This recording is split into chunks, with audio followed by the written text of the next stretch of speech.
The coffee mug shattered against the floor. The exact moment three men in leather jackets grabbed the teenager by her hair and started dragging her toward the back exit. Her screams tore through the morning calm of the diner, high, desperate, primal. Plates clattered, chairs scraped, every head turned, but nobody moved. Nobody except the woman in the corner booth with the German Shepherd at her feet. She looked up slowly, and something in her eyes went ice cold, military cold, the kind of cold that didn't need to raise its voice. She stood. The dog stood. And in that single breath before everything exploded, the three men made the worst mistake of their lives. They laughed at her. Before we dive in, I need you to do something for me. Stay with this story until the very end. If it grabs you, hit that like button and drop a comment with the city you're watching from. I want to see just how far this story can travel. Now let's begin. The morning had started like any other in Rivermont, a mid-sized city where nothing much happened and people liked it that way. Lauren Hayes sat in the corner booth of Eddie's diner, the same booth she'd claimed every Tuesday and Thursday for the past 8 months since moving here. Her scrubs were wrinkled from a double shift at Mercy General Hospital, her blonde hair pulled back in a messy bun, and her eyes carried the particular exhaustion that came from 12 hours in the emergency room watching people bleed, break, and sometimes not make it home. She picked at her scrambled eggs without much interest. Across from her plate, a cup of black coffee had gone lukewarm. She didn't mind. Coffee was coffee. Sleep was a memory. At her feet, resting with the calm discipline of a trained professional, lay Atlas, a German shepherd with intelligent dark eyes and a coat that gleamed even under the diner's fluorescent lights. He wasn't a pet. He was a partner. And right now, he was the only living thing in Rivermont who knew what Lauren really was. To everyone else, she was just another healthcare worker. Tired, quiet, kept to herself, tipped well, said please and thank you.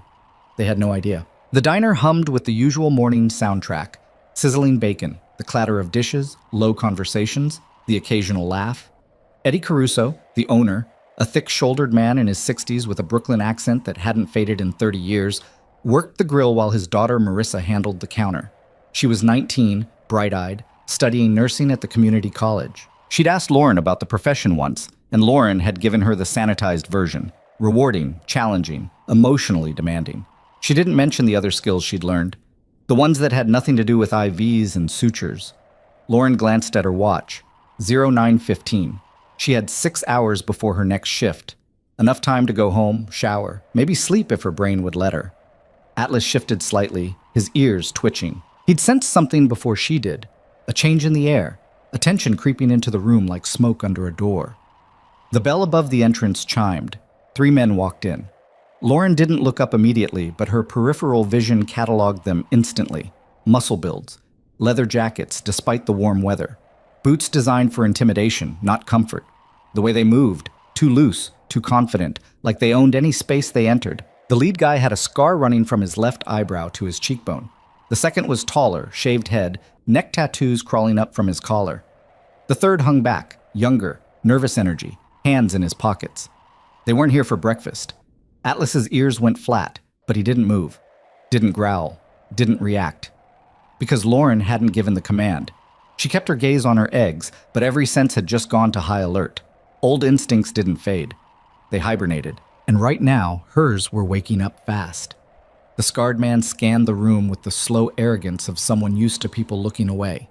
His eyes lingered on Marissa behind the counter, and something ugly flickered across his face. He said something to the other two, too low for Lauren to catch, and they laughed. Marissa didn't laugh. She stiffened, hands gripping the counter.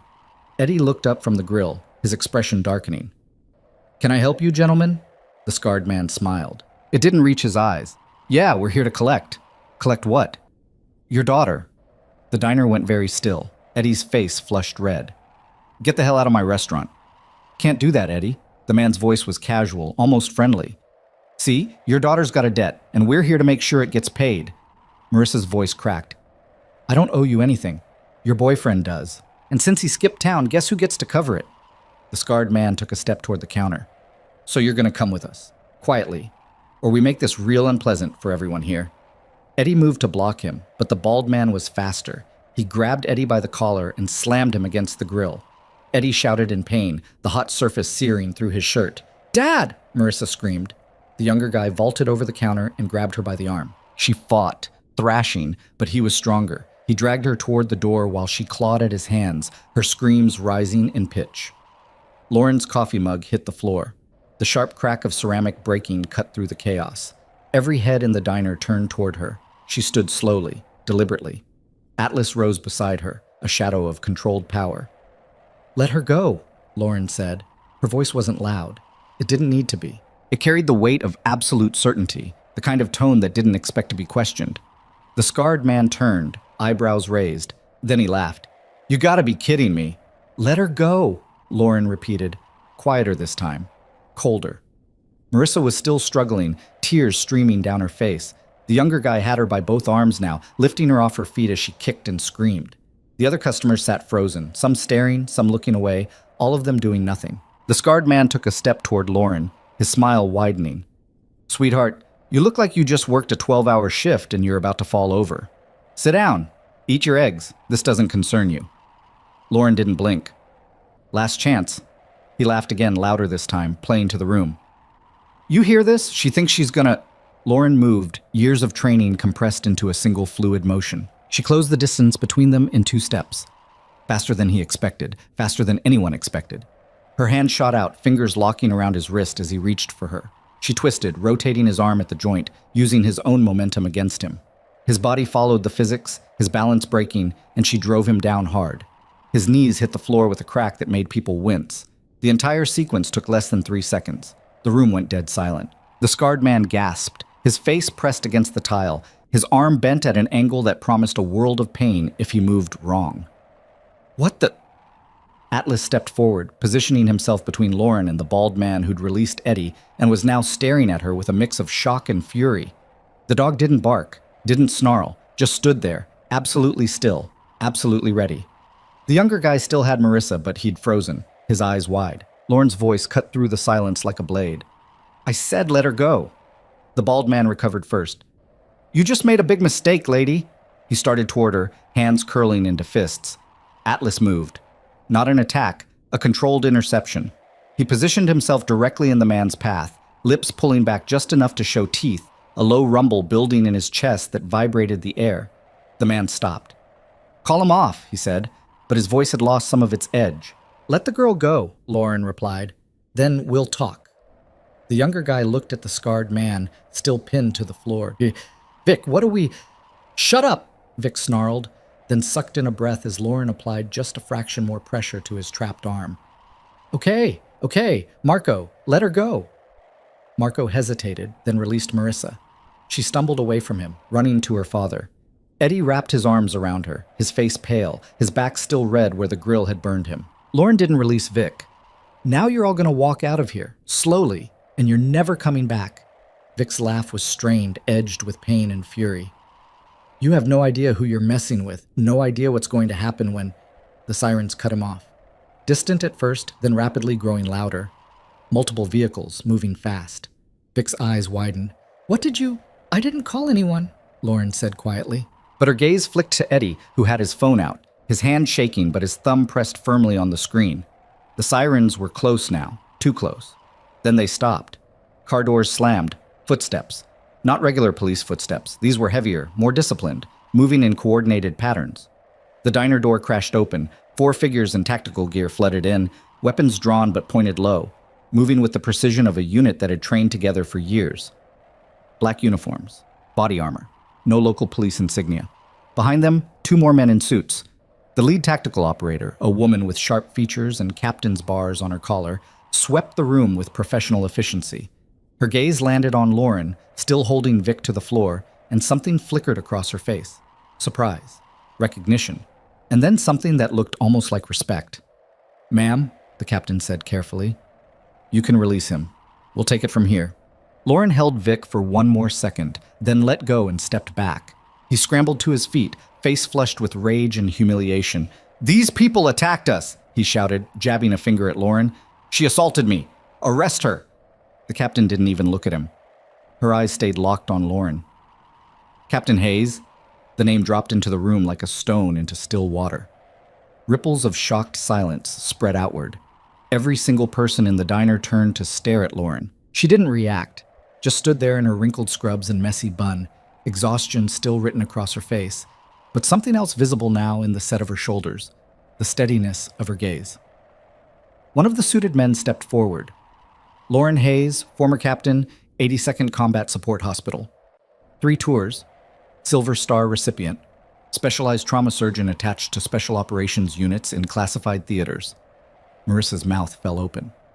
Eddie stared. The other customers looked between Lauren and the tactical team like they'd just watched someone transform into a completely different person. Vic's face had gone pale. Wait, what? The captain gestured sharply, and 2 of her team moved in on the 3 men.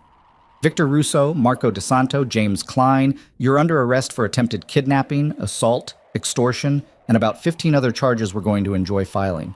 This is bullshit, Vic shouted as they cuffed him. You can't just... Actually, the suited man said mildly, pulling out a badge. We can. Federal Task Force. We've been tracking your organization for 6 months. Kidnapping across state lines tends to get our attention. He glanced at Lauren. Though I'll admit, we didn't expect you to do our job for us. Lauren finally spoke, her voice still calm. I was just having breakfast. The faintest smile crossed the captain's face. Of course you were, ma'am. They hauled the 3 men toward the door. Vic twisted in his captor's grip, staring at Lauren like he was trying to reconcile the tired nurse with whatever he'd just learned. Who the hell are you? Lauren picked up her bag. Atlas moved to her side, perfectly controlled, perfectly calm. Nobody important, she said quietly. Just someone who doesn't like bullies. The tactical team filed out, suspects in custody. The suited men followed. The captain paused at the door, looking back at Lauren. It's good to see you landed somewhere safe, Captain. Though maybe try to avoid hand-to-hand combat before your morning coffee next time. Lauren's lips twitched, almost a smile. I'll take it under advisement. Then they were gone. The sirens started up again, fading into the distance. The diner remained frozen. 20 people staring at the woman they thought they knew. Eddie found his voice first. You were in the military? A long time ago, Lauren said. You saved my daughter. Anyone would have. No. Marissa's voice was shaky but firm. No one else moved, just you. Lauren looked around the room. At the customers still sitting in their booths, forks halfway to their mouths. At the waitresses standing motionless behind the counter. At all the people who had watched a teenage girl being dragged out of a diner and done absolutely nothing. Fear makes people freeze, she said quietly. It's not their fault. But the weight of those words hung in the air like an accusation anyway. Eddie cleared his throat. Your breakfast is on the house. Forever. I mean it. You never pay here again. Lauren shook her head. Not necessary. Please. Marissa stepped forward, tears still wet on her cheeks. Please let us do something. You could have just sat there, like everyone else. The room flinched at that. Lauren pulled out her wallet, left 2 20s on the table, way more than the meal cost, and headed for the door. Atlas walked beside her, his training evident in every controlled step. As she reached for the handle, Marissa called out, Why did you help me? You don't even know me. Lauren paused, looked back. I know what it's like, she said, when nobody stands up. Then she was gone. The diner erupted the moment the door closed behind her. Did you know? A captain? Silver Star. She took that guy down like it was nothing. 3 tours. And we just thought she was a nurse. Eddie stood very still, staring at the empty booth where Lauren had been sitting, at the 2 20s on the table, at the broken coffee mug still on the floor. Marissa pressed against his side, still shaking. Dad, what if she hadn't been here? He didn't answer. Couldn't answer. Because they both knew exactly what would have happened. Outside, Lauren walked to her car, a 10-year-old Honda Civic that had seen better days. Atlas jumped into the passenger seat with practiced ease. She sat behind the wheel but didn't start the engine immediately. Her hands were trembling, not from fear, from adrenaline crash, from muscle memory kicking in after years of forcing it down, from the part of her that had learned to survive in places where hesitation meant death. And that part didn't just disappear because you came home and put on scrubs and pretended to be normal. She took a slow breath, then another. Atlas leaned over and rested his head on her shoulder. She scratched behind his ears, focusing on the simple repetitive motion until her heart rate dropped back to baseline. We're supposed to be keeping a low profile, she murmured. Atlas huffed. Yeah, I know. Not really our strong suit. She finally started the car and pulled out of the parking lot. In her rearview mirror, she could see people gathering on the sidewalk outside the diner, phones out, probably already posting about what had just happened. By tonight, everyone in Rivermont would know. The quiet nurse in the corner booth wasn't who they thought she was. But what they didn't know, what nobody except a very small number of people with very high clearances knew, was why she'd really come to Rivermont. Why she'd chosen this specific city, this specific hospital, this specific nowhere place to try to disappear into normal life. Her phone buzzed. She glanced at the screen. Blocked number. She let it go to voicemail, but her jaw tightened because she knew who it was. There were only 3 people who had this number, and 2 of them knew better than to call unless it was an emergency. The third one never called unless it was trouble. Her phone buzzed again. Text message this time. Saw the news? Very subtle? We need to talk. Lauren deleted the message without responding. She'd left that life behind. The operations, the classifications, the missions that didn't officially exist, and the casualties that never made it into any report. She'd earned her discharge, earned her quiet life. But as she drove through Rivermont's tree-lined streets, past the normal houses with their normal families and their normal problems, a cold certainty settled in her chest. That life wasn't done with her. It never would be. Because people like Victor Russo didn't operate in a vacuum. They had connections, organizations, resources. And now they knew her name, her real name, what she was capable of. Atlas shifted in his seat, sensing her tension. "It's okay, boy," she said softly. "We've handled worse." But even as she said it, her tactical mind was already running scenarios. Russo was small-time, muscle for hire, which meant someone bigger was pulling his strings. Someone who now had a problem named Lauren Hayes. Someone who wouldn't appreciate a decorated combat veteran interfering with their business. Someone who might decide to send a message. She pulled into the parking lot of her apartment complex, a modest 2-bedroom unit in a quiet neighborhood. Nothing special, nothing that stood out. Exactly how she wanted it. She was halfway to her door when she noticed it. A black sedan parked 3 spaces down from her usual spot. Tinted windows, government plates. She'd been expecting this. The driver's door opened, and a man stepped out. Late 50s, gray hair, suit that cost more than most people's monthly rent. He had the bearing of someone who'd spent decades giving orders and never doubting they'd be followed. "Captain Hayes," he said. "Or do you prefer Lauren now?" "I prefer to be left alone, Colonel Matthews." He smiled thinly. "We both know that's not going to happen, not after this morning's performance. I stopped a kidnapping. That's what any decent person would do. Any decent person would have called the police. You executed a joint manipulation takedown that's only taught to close-quarters combat specialists." He tilted his head. Muscle memory is a difficult thing to hide. Lauren's hand moved to Atlas's collar, a subtle signal. The dog sat, alert but calm. "What do you want?" she asked. "To remind you that your discharge came with certain conditions. You don't draw attention. You don't engage. You fade into civilian life and stay there." "I was having breakfast. You were noticed. By the wrong people. And now we have a situation." "We?" Matthew's expression hardened. "Victor Russo works for the Castellano family. Mid-level organized crime, but connected to some very unpleasant international interests. Interests that we've been monitoring. Interests that now have your name, your face, and your service record if they dig even slightly." Lauren felt ice forming in her stomach. "You're saying I'm compromised?" "I'm saying you made yourself a target. And targets in your position don't get to retire quietly." He paused. "Unless they're willing to help us finish what they started." "No. You haven't heard the offer." "I don't need to. I'm done. I did my time. I earned my out." Matthew stepped closer, his voice dropping. 3 months ago, a shipment disappeared from a military convoy in Eastern Europe. Classified medical equipment. Experimental. The kind that could be weaponized in the wrong hands. We traced it to a network that moves through this region.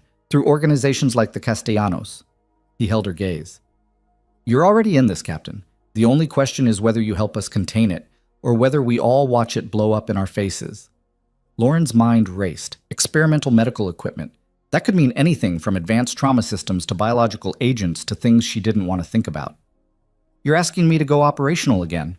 I'm asking you to consult, advise.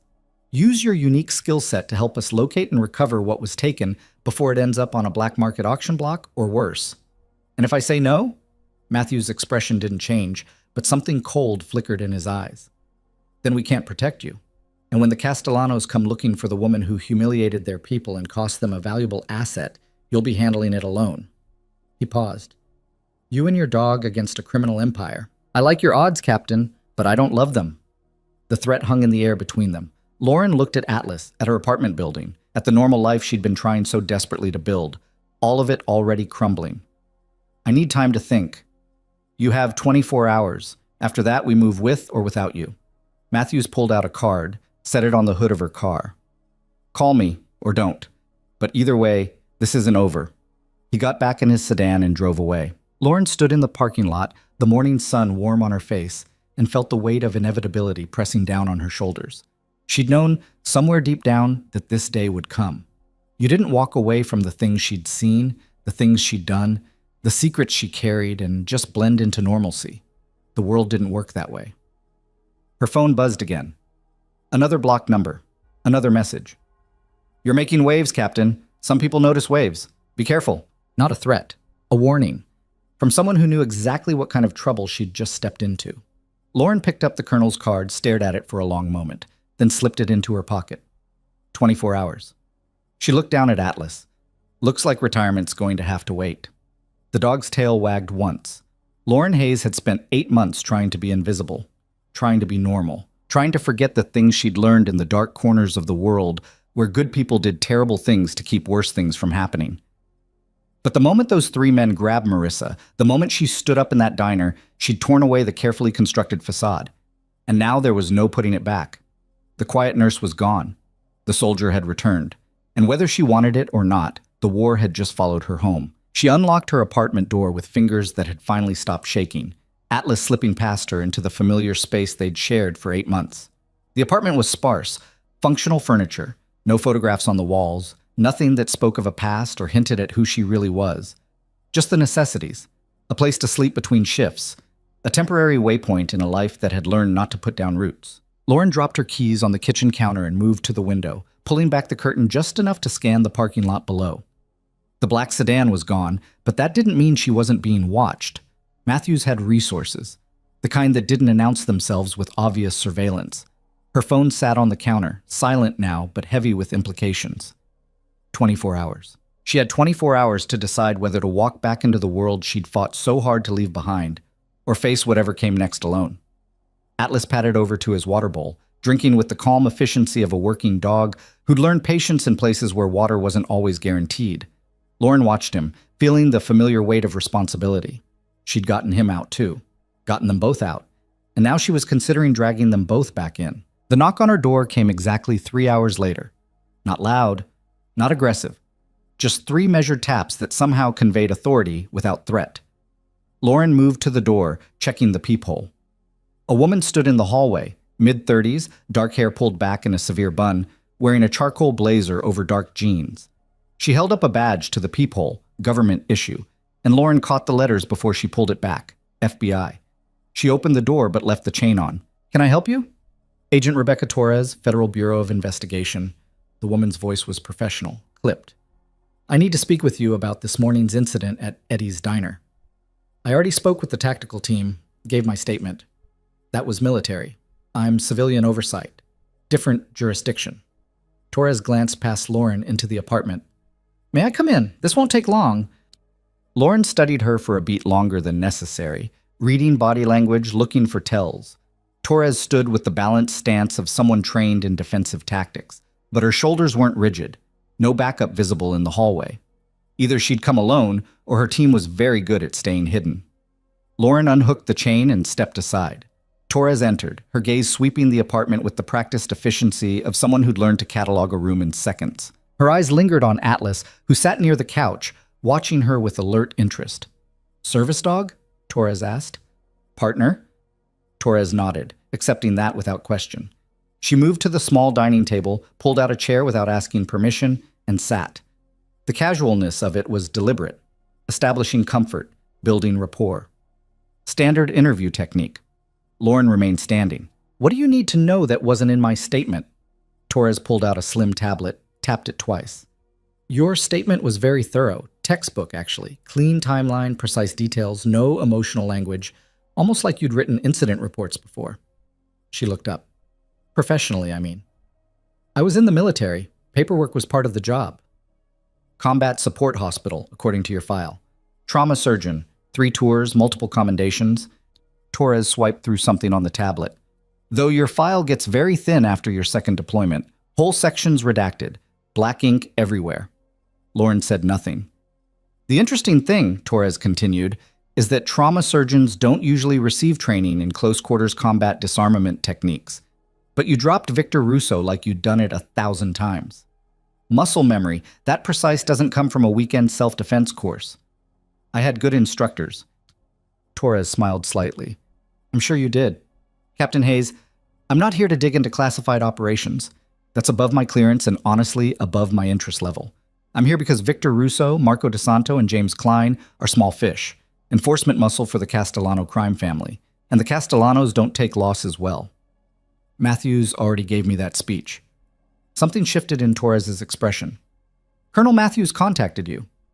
It wasn't a question. Lauren realized her mistake immediately, confirming military intelligence involvement in what should have been a simple civilian law enforcement matter. Torres was better than she looked. He wanted to ensure I understood the situation, Lauren said carefully. I bet he did. Torres leaned back in her chair. Here's what Matthews probably didn't tell you. The Castellano family has been operating in this region for 15 years. Drugs, weapons, human trafficking. We've put away dozens of their people, but the organization keeps regenerating. New faces, same structure. Because the real power doesn't live here. The Castellanos are a franchise. They answer to someone bigger, someone we haven't been able to identify. Why are you telling me this? Because this morning, you didn't just stop a kidnapping. You cost the Castellanos a very specific asset. Marissa Caruso wasn't a random target. Her boyfriend, Tommy Breslin, worked for them. Low-level courier. He skimmed from a shipment 3 weeks ago, then disappeared. The Castellanos were going to use Marissa as leverage to get him back, or make an example if he didn't surface. Lauren felt something cold settle in her chest. She didn't know. Probably not. Tommy kept his extracurriculars quiet. Torres swiped her tablet again. But now the Castellanos have a problem. Their people got arrested trying to grab her in broad daylight, in front of witnesses, and the person who stopped them turned out to be a decorated combat veteran with skills that are going to make very interesting reading when the defense attorneys get access to the arrest reports. They're going to claim I assaulted them. They already are. Russo's lawyer filed a complaint 2 hours ago. Excessive force, illegal detention, assault, and battery. Torres's smile had no warmth in it. It won't stick. Too many witnesses, and the federal kidnapping charges bury everything else. But it means you're on their radar now. And people on the Castellano radar tend to have accidents. Atlas shifted position, sensing the tension rising in the room. Lauren moved to the window again, staring out at the parking lot. Normal people coming and going, loading groceries, walking dogs. Living lives that didn't include federal agents warning them about organized crime retaliation. What do you want from me? She asked quietly. Matthews wants you operational. I want you safe. Torres stood, moving to stand beside Lauren at the window. The problem is, those two things might be the same thing right now. The Castellanos are going to move on you. Question is whether you're prepared when they do. I can handle myself. I saw the surveillance footage from the diner. I know you can. Torres paused. But there's handling yourself in a public space with witnesses and law enforcement response time measured in minutes.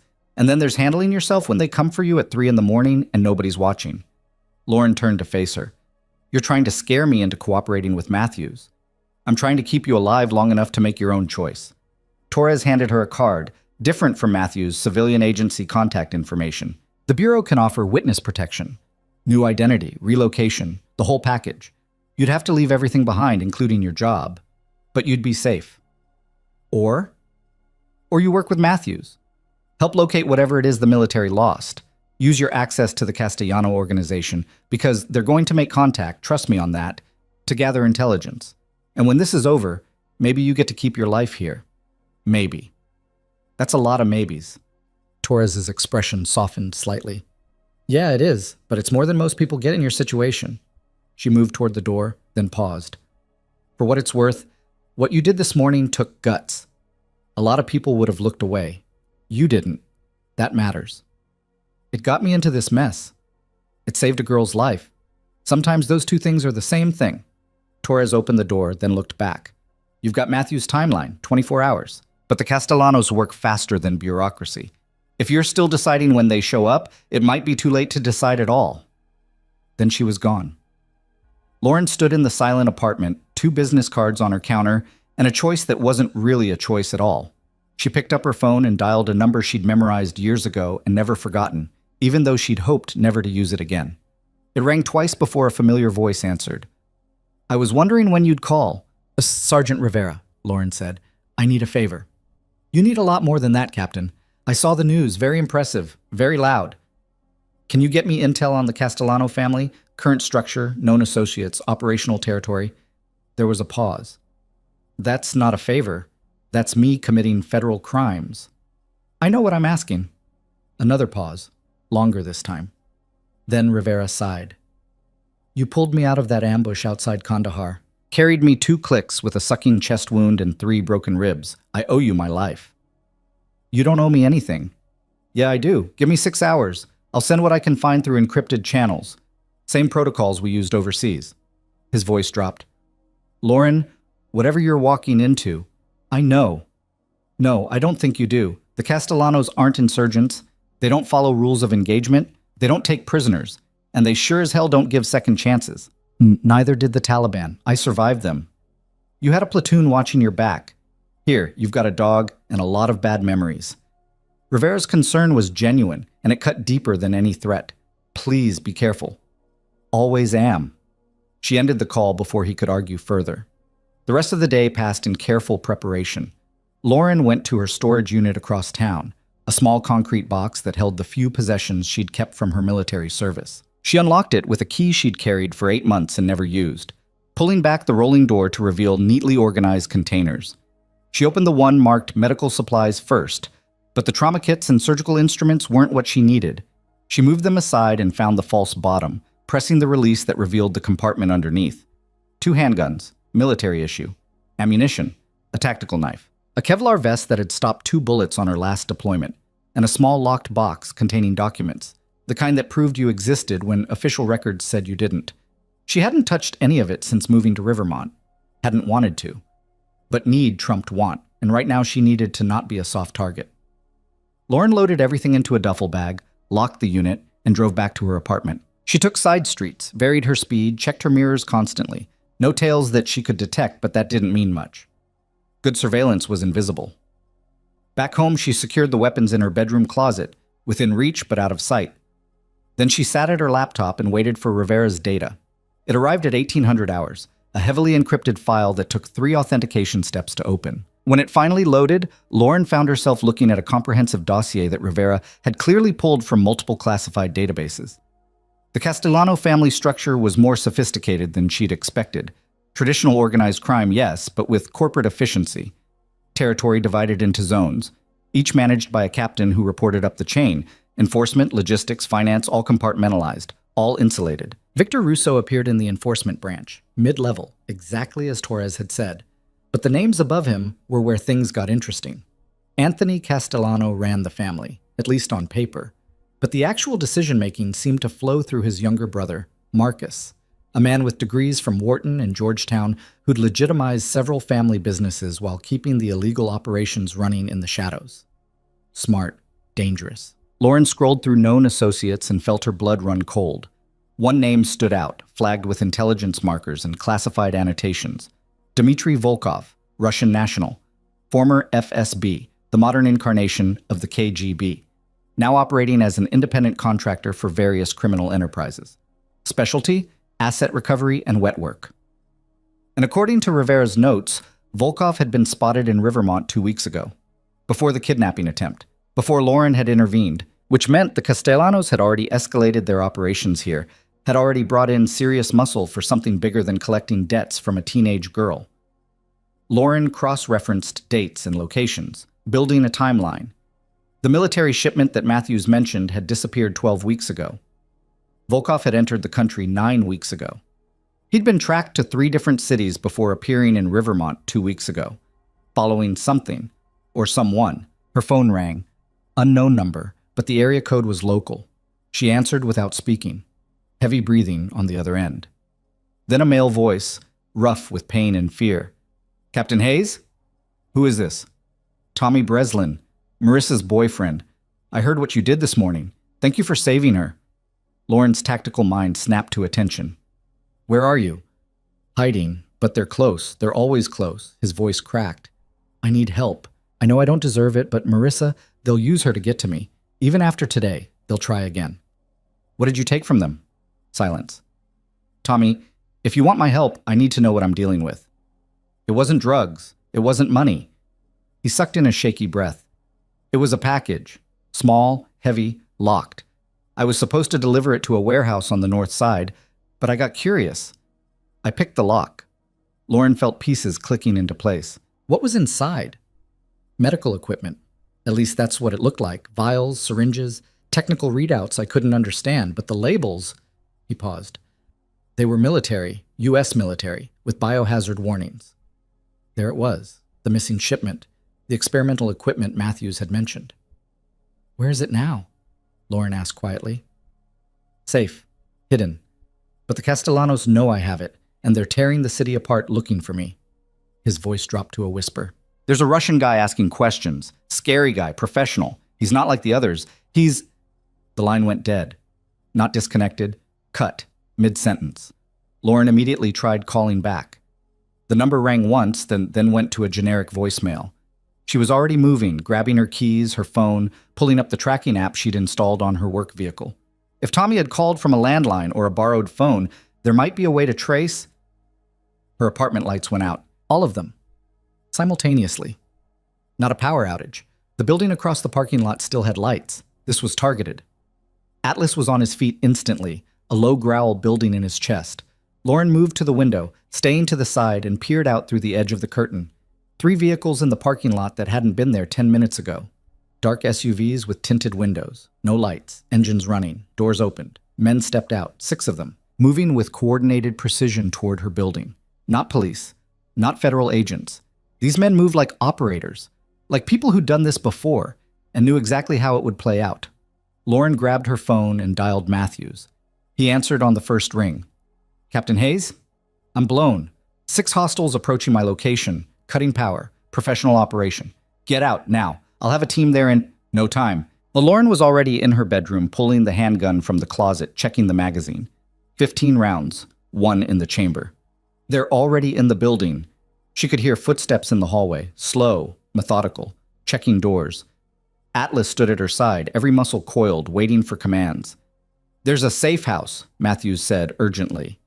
Latitude 42.7. Send it to my phone, I have to move.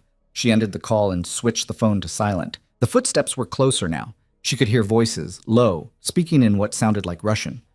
Volkov. He'd found her faster than anyone expected. Lauren moved to her bedroom window, unlocked it as quietly as possible. 2nd floor, 15-foot drop to the grass below. Manageable. She'd done worse. But Atlas couldn't make that jump safely. The footsteps stopped outside her door. A pause. Then the lock started to turn. Someone was picking it. Professional. Fast. Lauren made a decision that went against every tactical instinct she had. She moved to the apartment door, positioned herself to the side, and waited. The lock clicked open. The door swung inward slowly. A man stepped through, silhouette backlit by hallway lights, weapon drawn and sweeping the room with trained precision. Lauren didn't give him time to adjust to the darkness. She struck from the side, a controlled blow to his weapon arm that sent the gun clattering across the floor. He reacted fast, faster than Russo had been, pivoting and throwing an elbow that she barely dodged. But she'd trained against opponents who were faster, stronger, better. She'd learned to win by being smarter. She used his momentum against him, redirected his weight, and drove him into the wall hard enough to rattle pictures in neighboring apartments. Before he could recover, she had his arm twisted behind his back, her knee pressed into his spine. Call them off, she hissed. He laughed, actually laughed. You think I'm in charge? Footsteps thundered up the stairs, more of them coming. Lauren increased pressure on his arm. Who sent you? Someone who wants what you're going to help us find. His accent was thick, Eastern European. The girl's boyfriend has something that doesn't belong to him. You're going to help us get it back. Not a chance. Then the girl dies. The father dies. Everyone at that diner you care so much about, they all die. Slowly. He shifted his weight slightly. Or you cooperate, we get our package, and everyone lives. Simple business. The other men were in the hallway now. She could hear them organizing, preparing to breach. Lauren looked at Atlas, then at the window, then back at the man she had pinned. She'd made a mistake engaging. Should have run when she had the chance. Now she was trapped. The door exploded inward as three men rushed through simultaneously, weapons raised, and Lauren knew she was out of time and out of options. But she'd learned a long time ago that surrender wasn't in her vocabulary. She released the man she'd pinned and dove sideways as the first shot punched through the doorframe where her head had been half a second earlier. Atlas was already moving on her signal, a blur of trained aggression launching at the nearest gunman. The dog's jaws clamped onto the man's weapon arm with devastating precision, the kind of bite force that could crush bone, and the gunman screamed as his pistol clattered to the floor. Lauren rolled behind her couch as two more shots splintered the wood above her. Her hand closed around the weapon she'd taken from the first intruder, a Glock 19, familiar weight, full magazine. She came up firing two controlled shots that forced the remaining men to take cover in the hallway. "Atlas, out!" she commanded.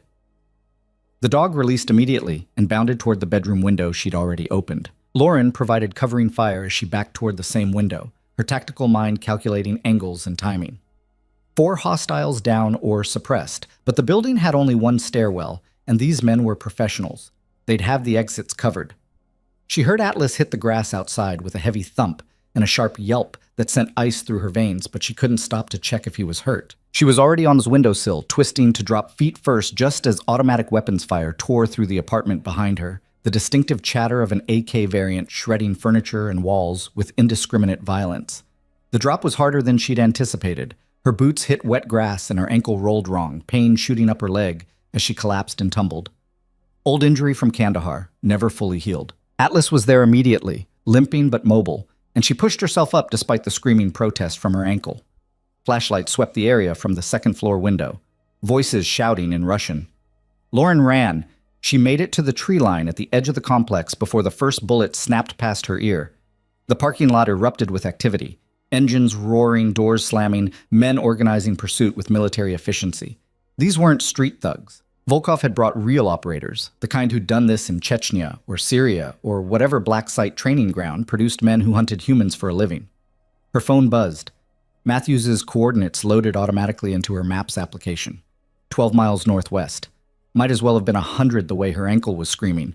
She cut through backyard, staying low, using cover, Atlas keeping pace despite his own limp. Behind them, flashlight beams swept through the darkness like search towers at a prison break.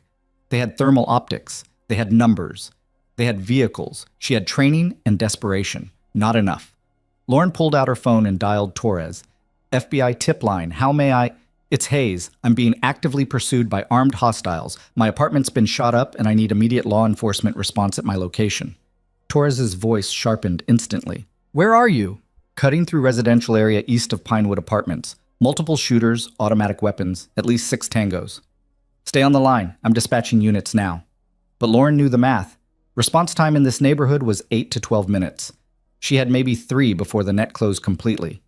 She crossed Maple Street at a dead sprint, her ankle threatening to give out with every step, and ducked into the parking lot of a shuttered grocery store. The building had been abandoned for years, windows boarded, but the loading dock and back had a gap just wide enough for her and Atlas to squeeze through. Inside, darkness swallowed them whole. The smell hit immediately: mildew, rot, animal droppings. She moved by feel and faint starlight filtering through broken roof panels, putting distance between herself and the entrance, finding a position behind old shelving units where she could watch the approaches. Atlas pressed against her leg, his breathing heavy but controlled. She ran her hands over him quickly, checking for injuries. Minor cuts, nothing bleeding badly, but he was favoring his left front paw. The drop had hurt him more than he was letting on. "Good boy," she whispered. "Stay quiet." Her phone screen illuminated her face in the darkness. Torres was still on the line. "Units are 3 minutes out," Torres said. "Can you stay hidden?" "Working on it." "Hayes, who are these people?" "Russian contractors, here for the missing military shipment. They know I have information about Tommy Breslin." "The boyfriend. He contacted you?" "Right before they hit my apartment. I think they intercepted the call." Lauren shifted position, trying to take weight off her injured ankle. "Torres, they threatened the people at the diner, Eddie and Marissa. If I don't cooperate, we can protect them. Can you? How many safe houses do you have? How many agents? Because these people don't care about witnesses or collateral damage." Silence on the line. They both knew the answer. Vehicle engines outside, close, too close. Lauren killed her phone screen and controlled her breathing, slowing her heart rate through sheer force of will, a meditation technique she'd learned when surviving meant disappearing into stillness. The vehicle stopped. Doors opened with mechanical precision. Footsteps crunched across gravel. A voice called out in English, heavily accented but clear. "Captain Hayes, you're making this more difficult than necessary." She didn't respond, didn't move. "We don't want to hurt you. We want information. Simple exchange. You tell us where the package is, we leave. Everyone stays alive." Lauren's hand tightened on her weapon. 15 rounds. Against 6 trained operators with automatic weapons and night vision. The math didn't work. "You know," the voice continued closer now, "I respect you. What you did this morning at the diner took courage. But courage without wisdom is just suicide. And you're too smart for suicide." Atlas's muscles tensed. He could hear them moving through the building, systematic clearing pattern, cutting off escape routes. "I'm going to make this very simple," the voice said. "You have something I need. Information about Tommy Breslin's location. The package he stole belongs to my employer. Return it, and this ends. Refuse..." A pause. "Well, you saw what happened to others who refused." Lauren's mind raced through scenarios. She could fire, take out maybe 2 before they swarmed her position.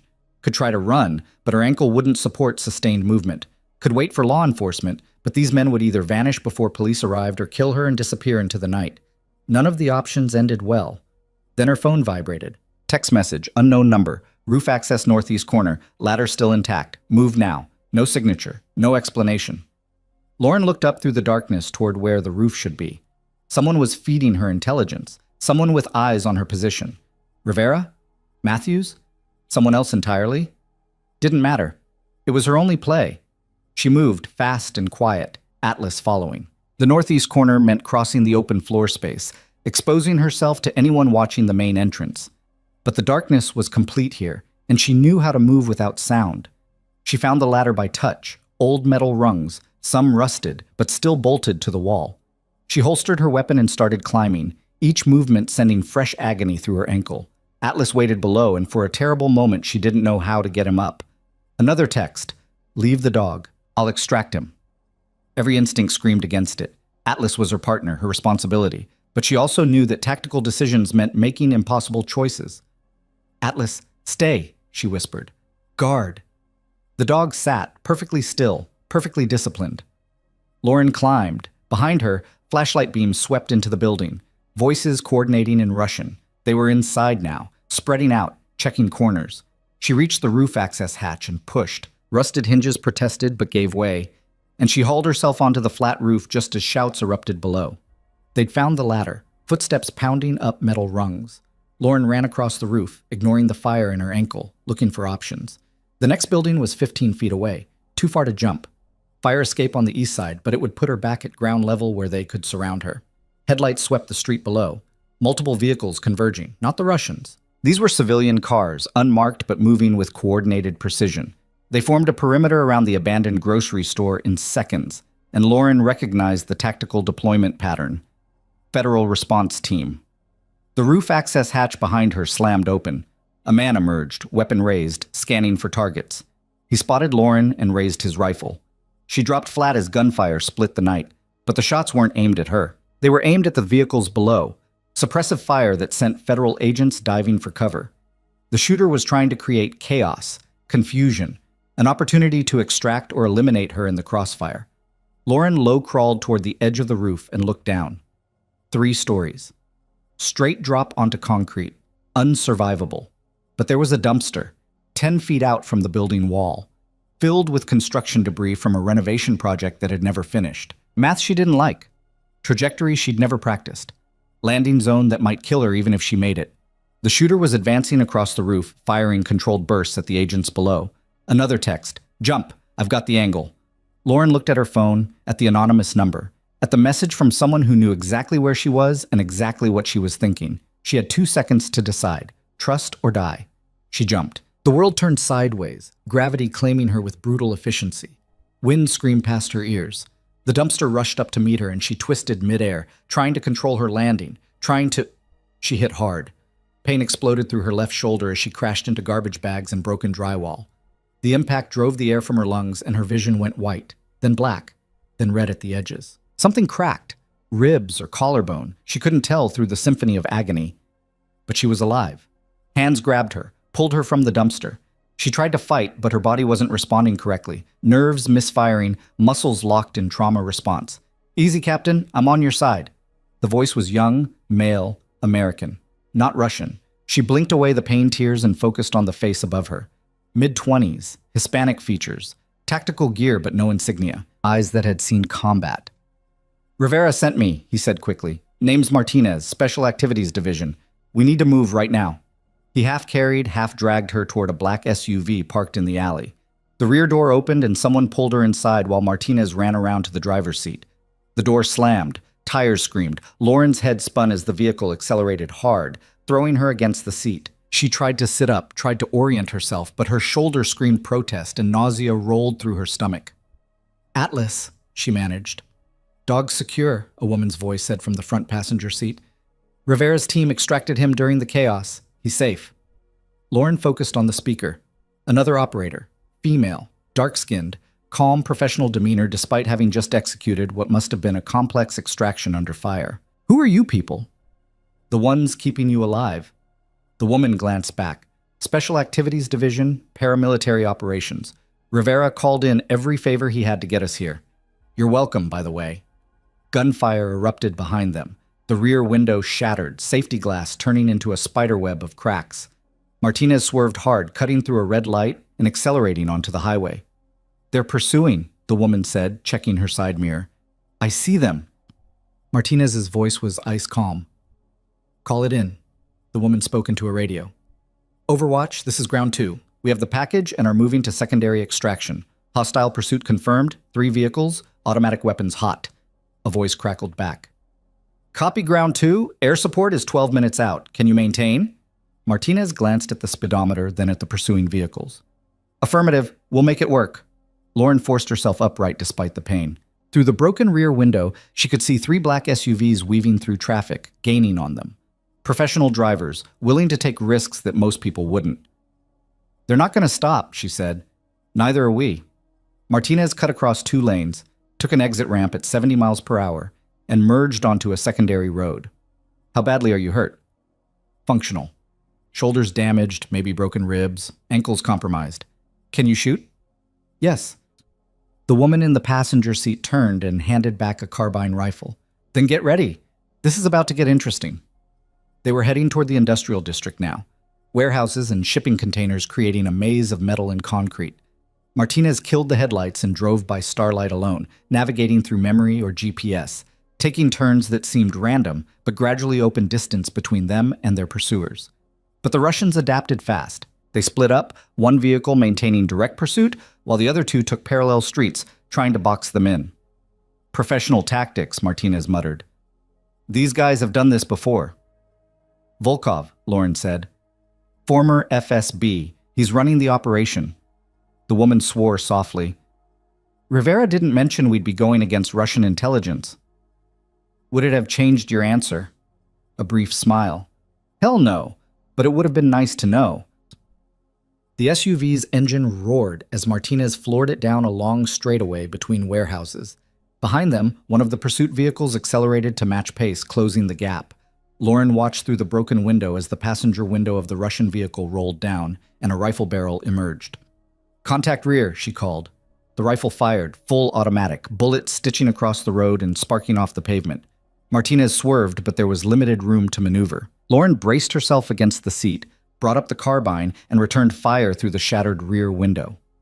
The recoil sent fresh agony through her damaged shoulder, but she controlled it, aiming for the pursuing vehicle's engine block, walking her shots up the hood. Steam erupted from under the Russian SUV's hood. It swerved hard, lost control, and crashed into a parked shipping container with the sound of crumpling metal and shattering glass. One down, but the other 2 were still coming, and now they knew she could fight back. Martinez took a hard right into a warehouse complex, the SUV's suspension screaming in protest. They were in a narrow alley between buildings now, barely wide enough for the vehicle, concrete walls rushing past on both sides. Where are we going? Lauren asked. Extraction point. Helicopters meeting us at the old Riverside shipping yard. 2 minutes out. 2 minutes. They had to survive 2 more minutes. The second Russian vehicle appeared behind them, its driver showing suicidal confidence as he accelerated into the narrow alley. The third came from a parallel route, appearing on a cross street ahead of them. They were trapped in the corridor. Martinez saw the problem immediately. "Hold on!" He slammed the brakes and yanked the wheel hard, sending the SUV into a controlled skid. The vehicle rotated 90 degrees and smashed sideways through a chain-link gate that exploded into a cloud of metal fragments. They burst into an open lot filled with rusted machinery and old railroad cars. The helicopter was already there, a black Sikorsky sitting on a cleared patch of ground, rotors spinning, side door open. "Go, go, go, go!" Martinez shouted. But the Russian vehicles were right behind them, and now all pretense of subtlety was gone. Automatic weapons fire tore across the open ground as the Russians committed fully to stopping the extraction. The woman in the passenger seat, Lauren still didn't know her name, kicked open her door and laid down covering fire with a submachine gun, while Martinez did the same from his side. Lauren forced herself out of the rear door, her legs nearly giving out when her damaged ankle hit the ground. 50 feet to the helicopter. Might as well have been a mile. She ran anyway. Bullets whipped past her, kicking up sparks from the machinery around her.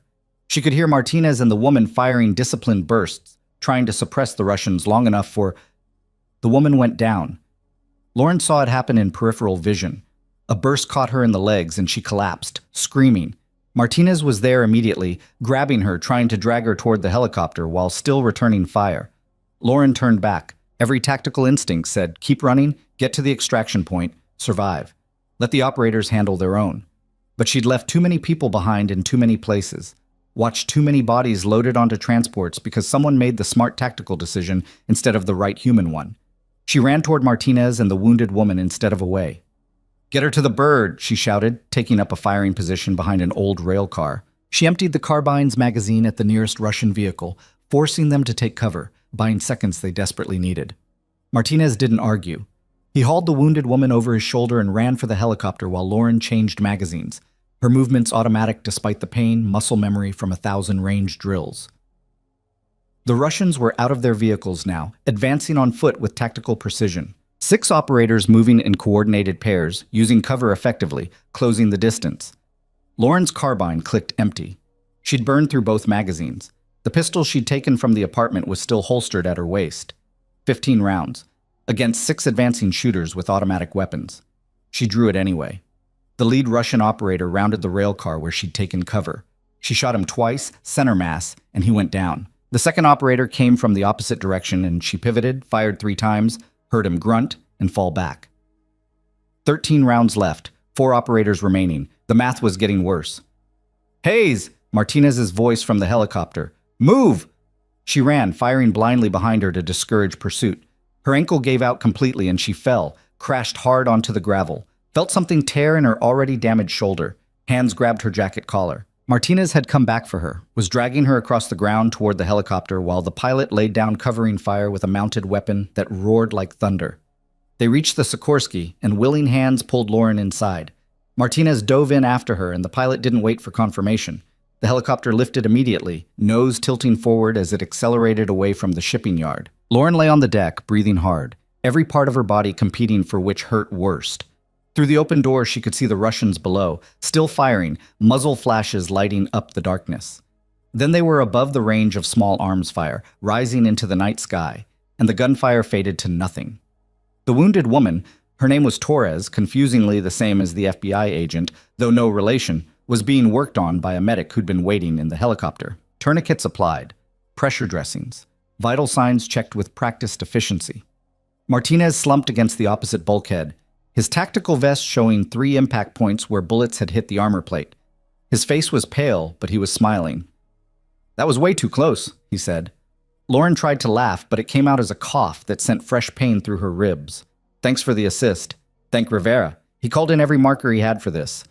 Martinez pulled out a radio and spoke into it. "Overwatch, this is Ground 2, package secure, 1 wounded, requesting direct route to..." "Negative," a voice interrupted. Not the radio operator they'd been talking to earlier. This voice had authority. "Ground 2, you're being diverted to alternate location. Coordinates uploading now."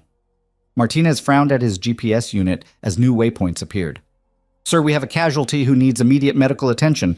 "Understood. Medical team will be standing by at the alternate location." "This isn't a request, Martinez. Someone very important wants to meet Captain Hayes, right now." Lauren forced herself to sit up, ignoring the protests from her body. Who? The voice on the radio answered directly. Captain Hayes, this is General Richard Blackwood, Joint Special Operations Command. I'm told you have information about a missing military shipment and the individuals attempting to recover it. Information that several federal agencies are very interested in. I need you to tell me everything you know. And I need you to tell me right now, because the situation just escalated beyond anything we anticipated. What do you mean, escalated? The package that Tommy Breslin stole, we just confirmed what it contains. And if it falls into the wrong hands, we're looking at a potential mass casualty event. Possibly thousands dead. The helicopter banked hard, changing course, flying fast and low over Rivermont's skyline. Lauren looked out at the city below. Thousands of lights, thousands of homes, thousands of people who had no idea that their lives might depend on what happened in the next few hours. Talk to me, General, she said. What exactly are we dealing with? There was a pause, long enough that Lauren wondered if the connection had dropped. Then Blackwood spoke, and his voice carried the weight of someone delivering a death sentence. Weaponized hemorrhagic fever, genetically modified for enhanced transmission and mortality. It was being transported to a secure research facility for neutralization. The convoy was hit by what we thought was a random theft. Now we know better. Someone knew exactly what they were taking and exactly what it could do. The temperature in the helicopter seemed to drop. How bad? Lauren asked. Worst case scenario? 90% mortality rate. Airborne transmission. No known cure. If it's released in a major population center, we're looking at an extinction-level pathogen. Blackwood's voice hardened. So, I'll ask you again, Captain. What do you know, and how do we stop this? Lauren's mind raced.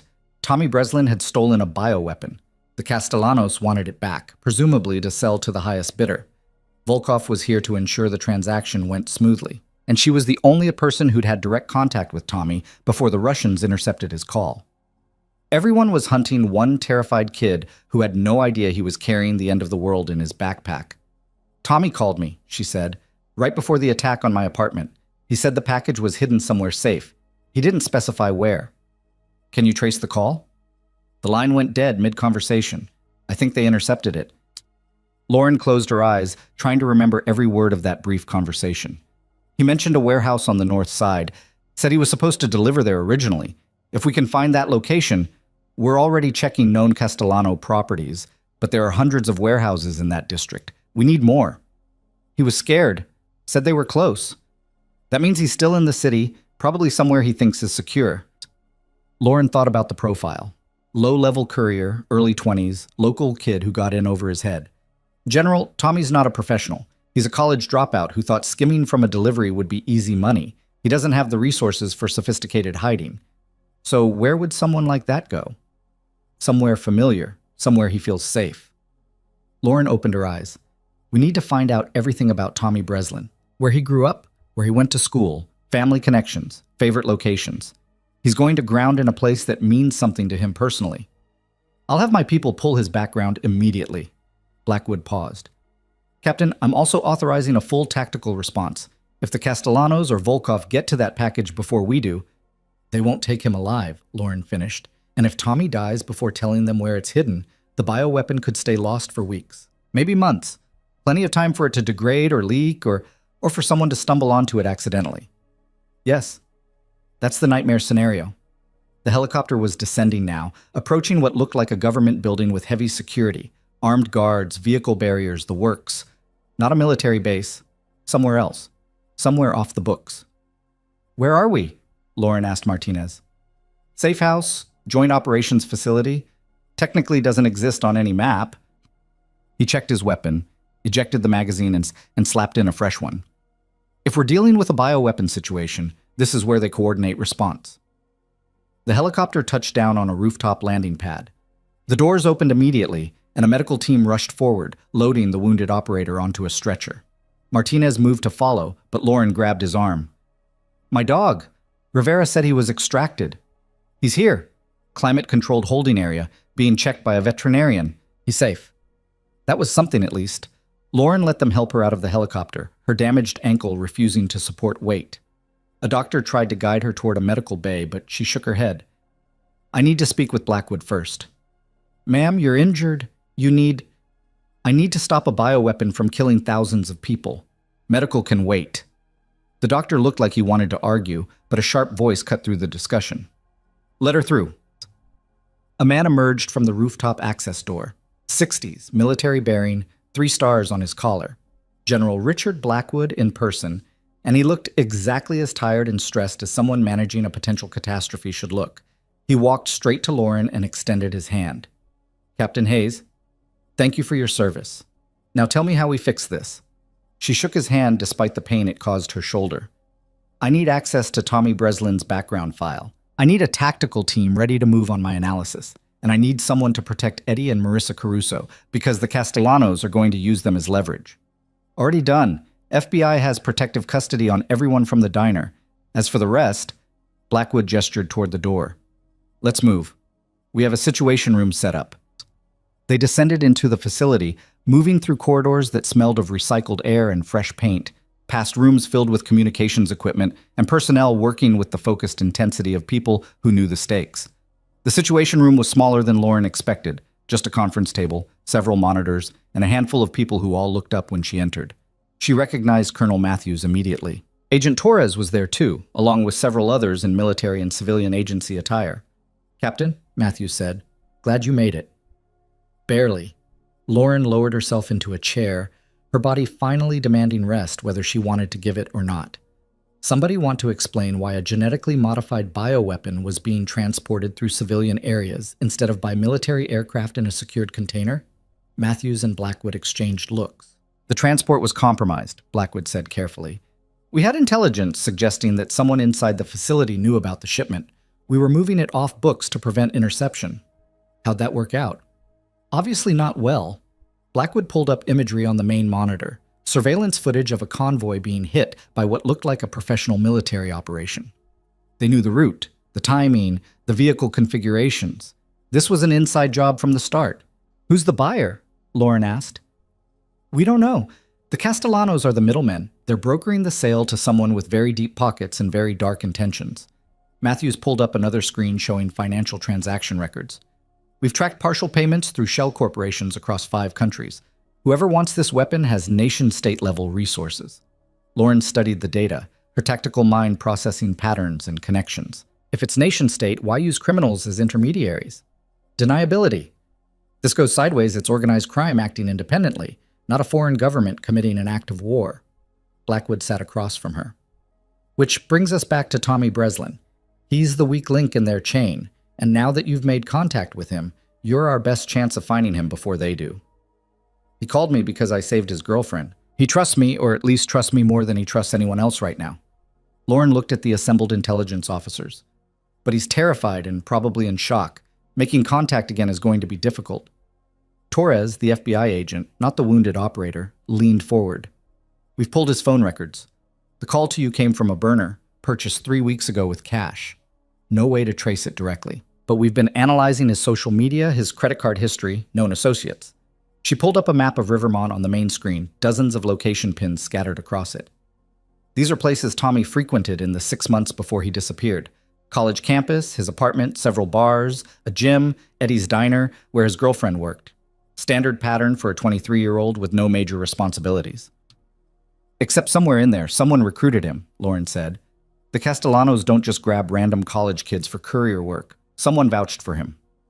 We're looking into his associates. Several have minor criminal records, possession, petty theft, nothing organized. Torres highlighted several names. But one stands out. Marcus Petrov, Russian immigrant, works at an auto body shop that we've suspected of being a Castellano front for years.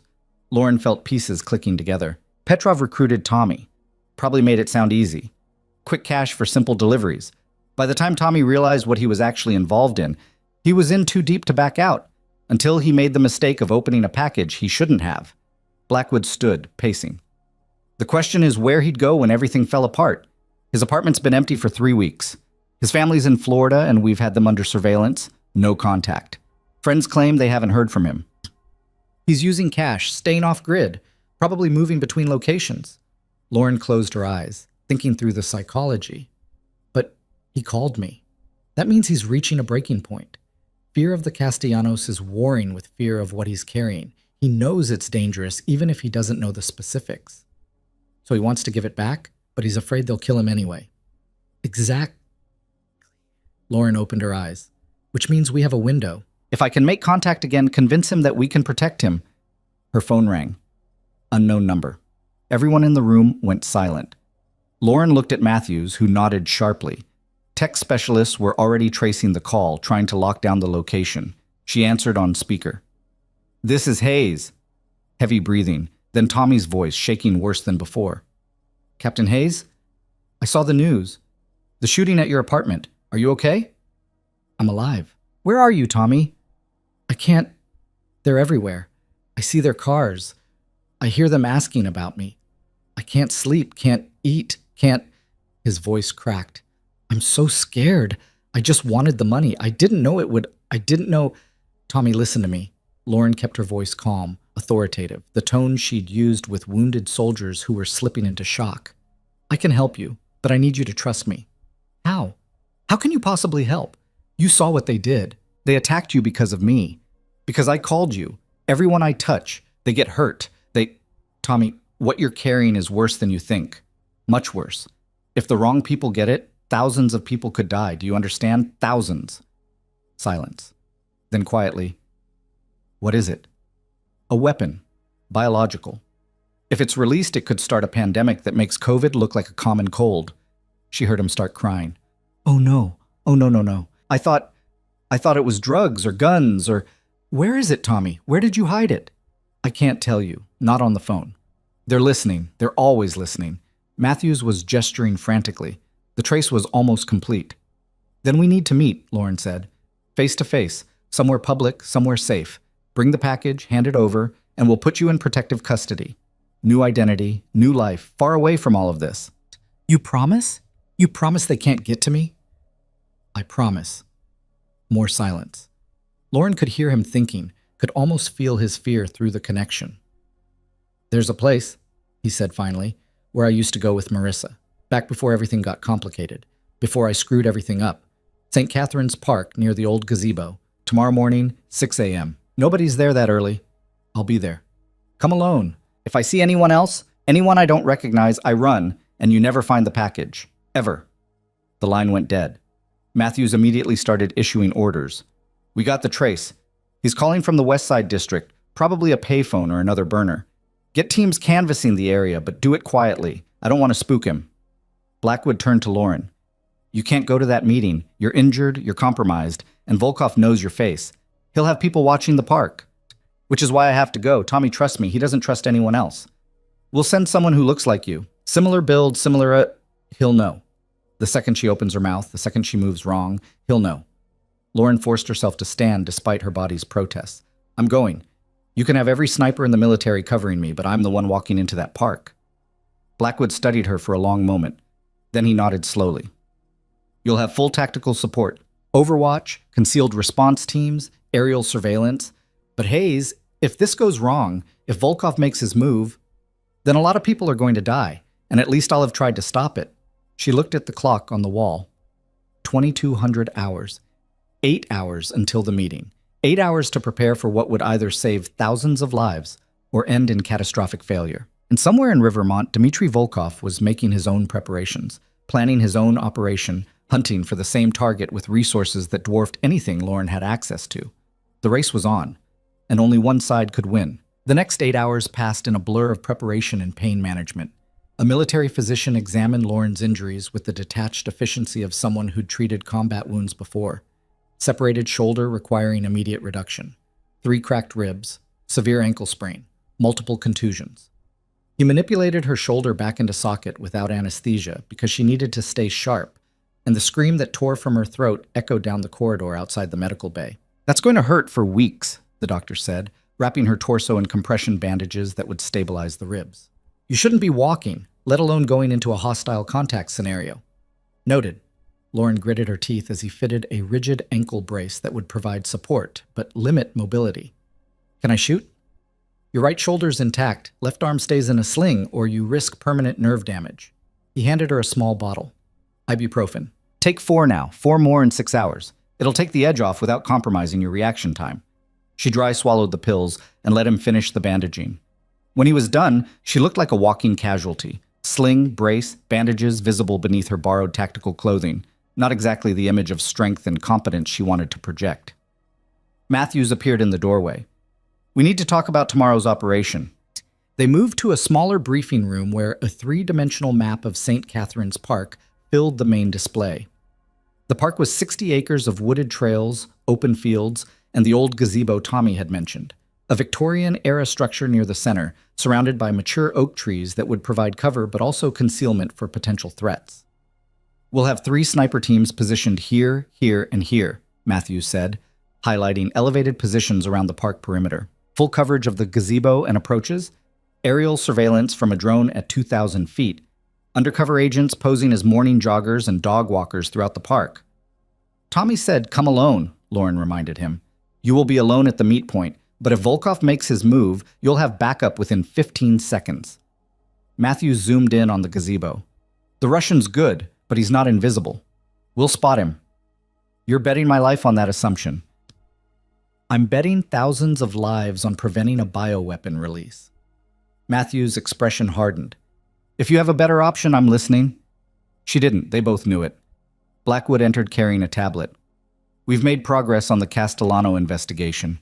FBI raided 3 of their properties an hour ago based on intel from the arrested kidnappers. Found evidence of weapons trafficking, drug distribution, and financial records that implicate 2 city council members and a state senator." "Good. But did you find anything about the bioweapons sale?" "Not directly, but we found communications between Marcus Castellano and a shell company registered in Cyprus, the same shell company that made the partial payment we tracked earlier." Blackwood pulled up encrypted messages. "They're using code phrases, but the pattern's clear. Castellano was brokering a sale with a buyer who has military-grade encryption and operational security. This isn't criminal enterprise. This is state-sponsored terrorism." Lauren studied the messages, noting the timestamps. "When's the exchange supposed to happen? Based on these communications? 48 hours from now, which means we have less than 2 days to recover the package before it disappears into a black market pipeline we can't trace."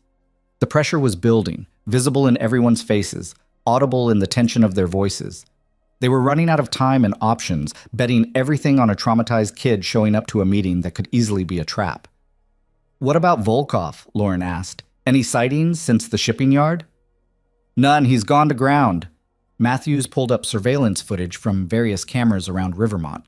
"But his team hasn't. We've identified 2 of his operators from the apartment assault. Both former Spetsnaz, both wanted by Interpol for various atrocities. They're staying at a hotel under false identities, but we have eyes on them." "Let me guess. You can't arrest them because you need them to lead you to Volkov." "Exactly. And if we move too early, we spook the entire operation and the bioweapon vanishes forever." Lauren felt the familiar weight of impossible tactical decisions. Every choice had consequences. Every action risked catastrophic failure. Her phone buzzed. Text message from an unknown number. "Atlas is awake and asking for you." She looked at Matthews. "I need to see my dog." "Hayes, 5 minutes. Then I'll review the tactical plan until my eyes bleed. But I need 5 minutes." He nodded reluctantly. The climate-controlled holding area was 2 floors down, a small room designed for working dogs with kennels, water bowls, and a veterinary station. Atlas sat in the largest kennel, his left front paw wrapped in bandages, his dark eyes tracking Lauren the moment she entered. She opened the kennel and he limped out, pressing against her legs with the careful restraint of a dog who knew his handler was injured. She knelt awkwardly with her braced ankle and wrapped her good arm around him. "Hey boy, we made it." Atlas licked her face once, then sat calmly while she checked his bandages. The veterinarian had done good work. The paw was splinted and wrapped, antibiotics administered, pain medication keeping him comfortable. "He'll make a full recovery," the vet said from across the room. "Hairline fracture from the jump, but clean. 6 weeks and he'll be running again." 6 weeks, an eternity in their current situation. Lauren rested her forehead against Atlas's neck, breathing in the familiar smell of his fur, feeling the steady rhythm of his heartbeat. In the chaos and violence and impossible stakes, this moment of simple connection was the only thing that felt real. "I'm sorry I put you through this," she whispered. Atlas huffed softly, as if to say it wasn't her fault. They were partners. This was the job. A knock on the door. Martinez stuck his head in. "Captain, you're going to want to see this." She gave Atlas a final pat and followed Martinez back to the briefing room, where the atmosphere had shifted from tense to electric. Everyone was staring at the main display where Agent Torres had pulled up new surveillance footage. "We just intercepted this from traffic cameras near the West Side District," Torres said. 30 minutes ago.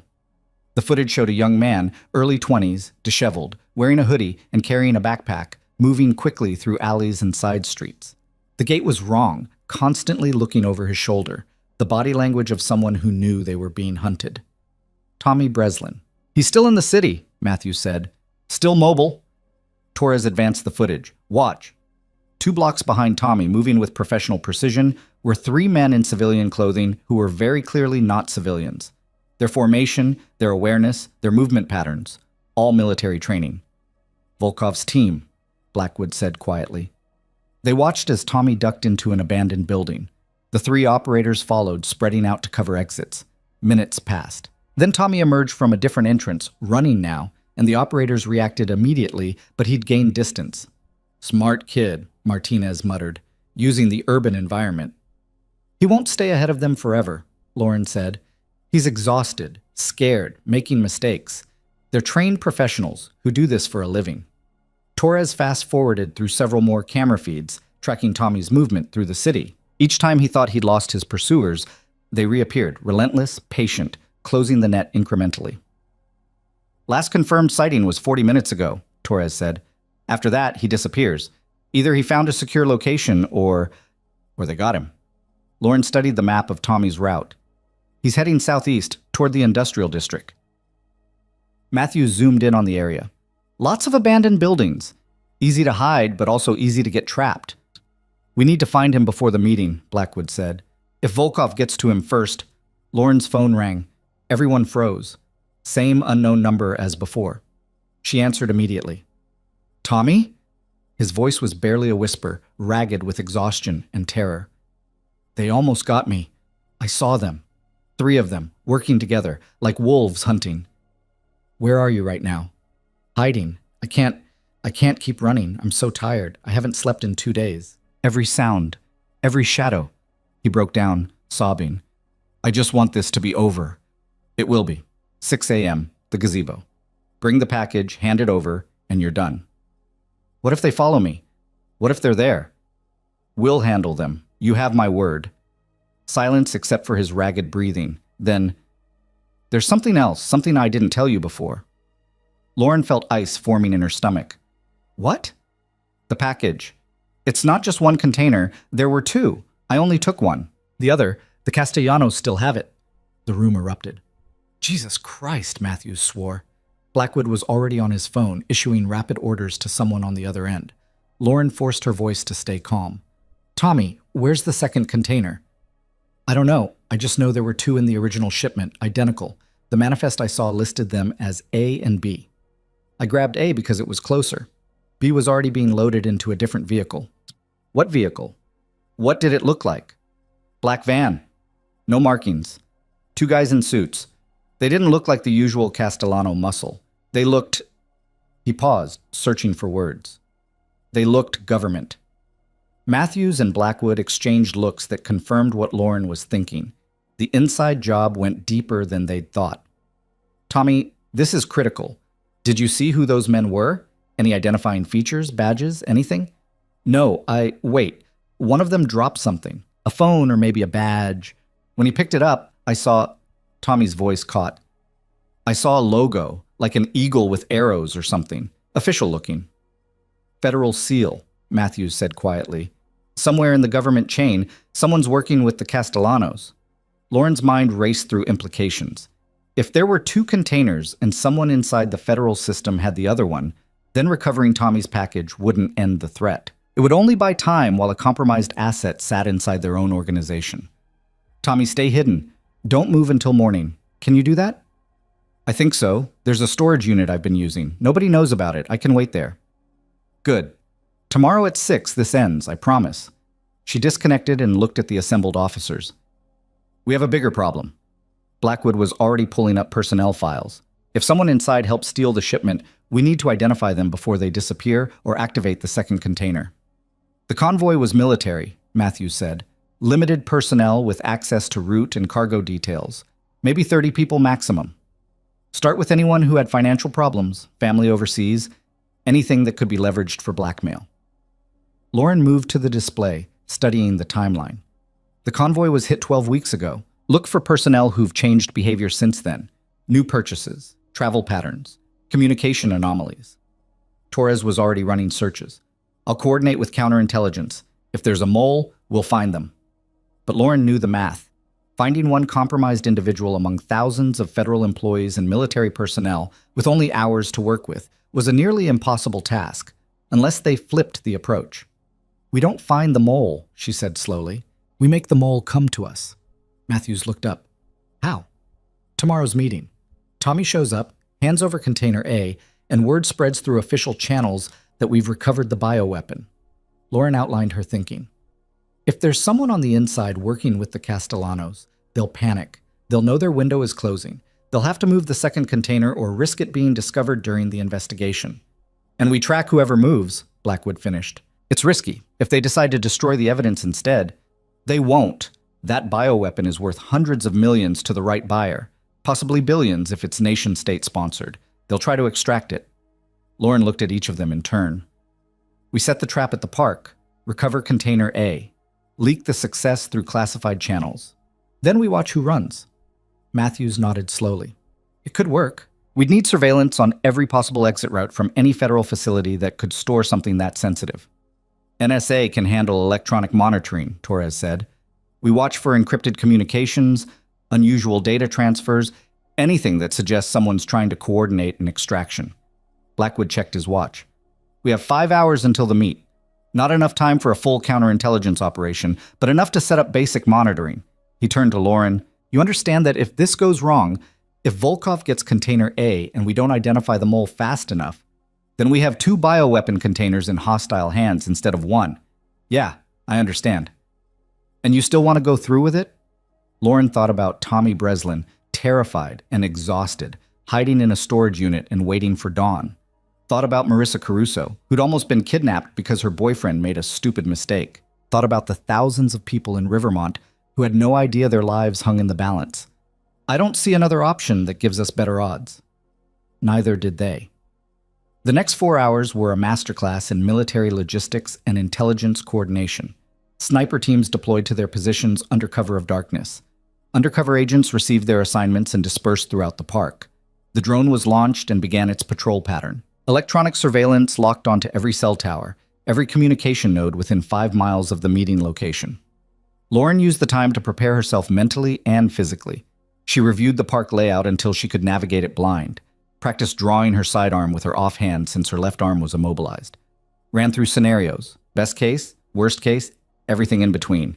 At 0400 hours, she was as ready as she'd ever be. Martinez appeared with a tactical vest modified to fit over her injuries. It's not perfect, but it'll stop most small arms fire to center mass. She let him help her into it, wincing as the straps settled around her damaged ribs. Thanks. For what it's worth, what you're doing is either incredibly brave or incredibly stupid. He checked the vest's fit. Probably both. Story of my military career, Ken. He smiled briefly. Rivera said you pulled him out of an ambush while you were bleeding from 3 different wounds. Said you refused evacuation until every member of your unit was accounted for. Rivera talks too much. He also said you were the best combat surgeon he ever worked with, that you saved more lives in one deployment than most doctors save in a career. Martinez met her eyes. So yeah, this is probably incredibly brave. Try not to get killed. The world needs more people willing to stand up when everyone else sits down. He left before she could respond. At 0530, they loaded into an unmarked vehicle. Lauren, Matthews, and 2 tactical operators who would drop her at the park entrance and then withdraw to observation positions. The drive through pre-dawn Rivermont was surreal, the city quiet and peaceful, unaware of the life-or-death operation unfolding in its midst. They parked 3 blocks from St. Catherine's Park. Lauren stepped out into cool morning air that smelled of dew and cut grass. Somewhere nearby, a bird began its morning song. Normal. Everything was so achingly normal. Comms check, Matthews said. Lauren touched the nearly invisible earpiece they'd fitted her with. Copy. Remember, 15 seconds to back up if things go wrong. Don't try to be a hero. Wouldn't dream of it. She walked toward the park entrance, her braced ankle making her gait uneven but manageable. The pain was a constant companion now, background noise she'd learned to ignore. The park gates were open. They always opened at dawn, and she entered the wooded paths alone. The gazebo was a 10-minute walk under normal circumstances. With her injuries, it took 15. She passed joggers who were exactly what they appeared to be, undercover agents doing a remarkable job of looking casual, a woman walking her golden retriever, a man doing Tai Chi near the pond, all of them armed, all of them watching her peripherally. The gazebo came into view through the trees, Victorian ironwork and weathered wood beautiful in the soft morning light, empty. Lauren climbed the 3 steps and positioned herself with her back to the structure's solid side, giving her a view of the approaches while minimizing her exposure. She checked her watch. 0558, 2 minutes. The park was coming alive with morning activity, more joggers, a group doing yoga on the lawn, an elderly man feeding ducks at the pond, all innocent civilian activity or the best surveillance operation Lauren had ever seen. Probably both. Movement in the tree line to her left. A young man emerged, walking slowly, his body language broadcasting fear and exhaustion. Tommy Breslin looked worse than his surveillance photos. Hollow-eyed, unshaven, clothes that hadn't been changed in days. He carried a backpack that seemed heavier than it should be. He saw Lauren and stopped, scanning the area with paranoid intensity. "It's okay," Lauren called softly. "Just us." Tommy took a tentative step forward, then another. He was crying, tears streaming down his face, unchecked. "I'm so sorry. For everything, for what I did, for dragging you into this, for... Save it, just bring me the package." He climbed the gazebo steps and set the backpack down with exaggerated care. "It's in there. I wrapped it in foam padding, kept it temperature controlled like the labels said. I never opened it, never touched it directly." Lauren knelt awkwardly and unzipped the backpack. Inside, wrapped in protective foam, was a cylindrical container about the size of a thermos. Military markings, biohazard warnings, sealed with tamper-evident locks that appeared intact. Container A. "Good job keeping it secure," she said. Tommy collapsed onto the gazebo bench, his hands shaking. "What happens now?" "Now you come with me. We get you into protective custody, new identity, everything we promised." "And Marissa? Is she safe?" "FBI has her and her father in a secure location. When this is over, if you want to see her, we can arrange it." His face crumpled with relief and grief. "I don't deserve her. I don't deserve any of this." "You made a mistake. You're fixing it. That counts for something." Lauren's earpiece crackled. Matthew's voice, urgent. "We have movement. East perimeter. 3 individuals matching Volkov's team description. Moving toward your position."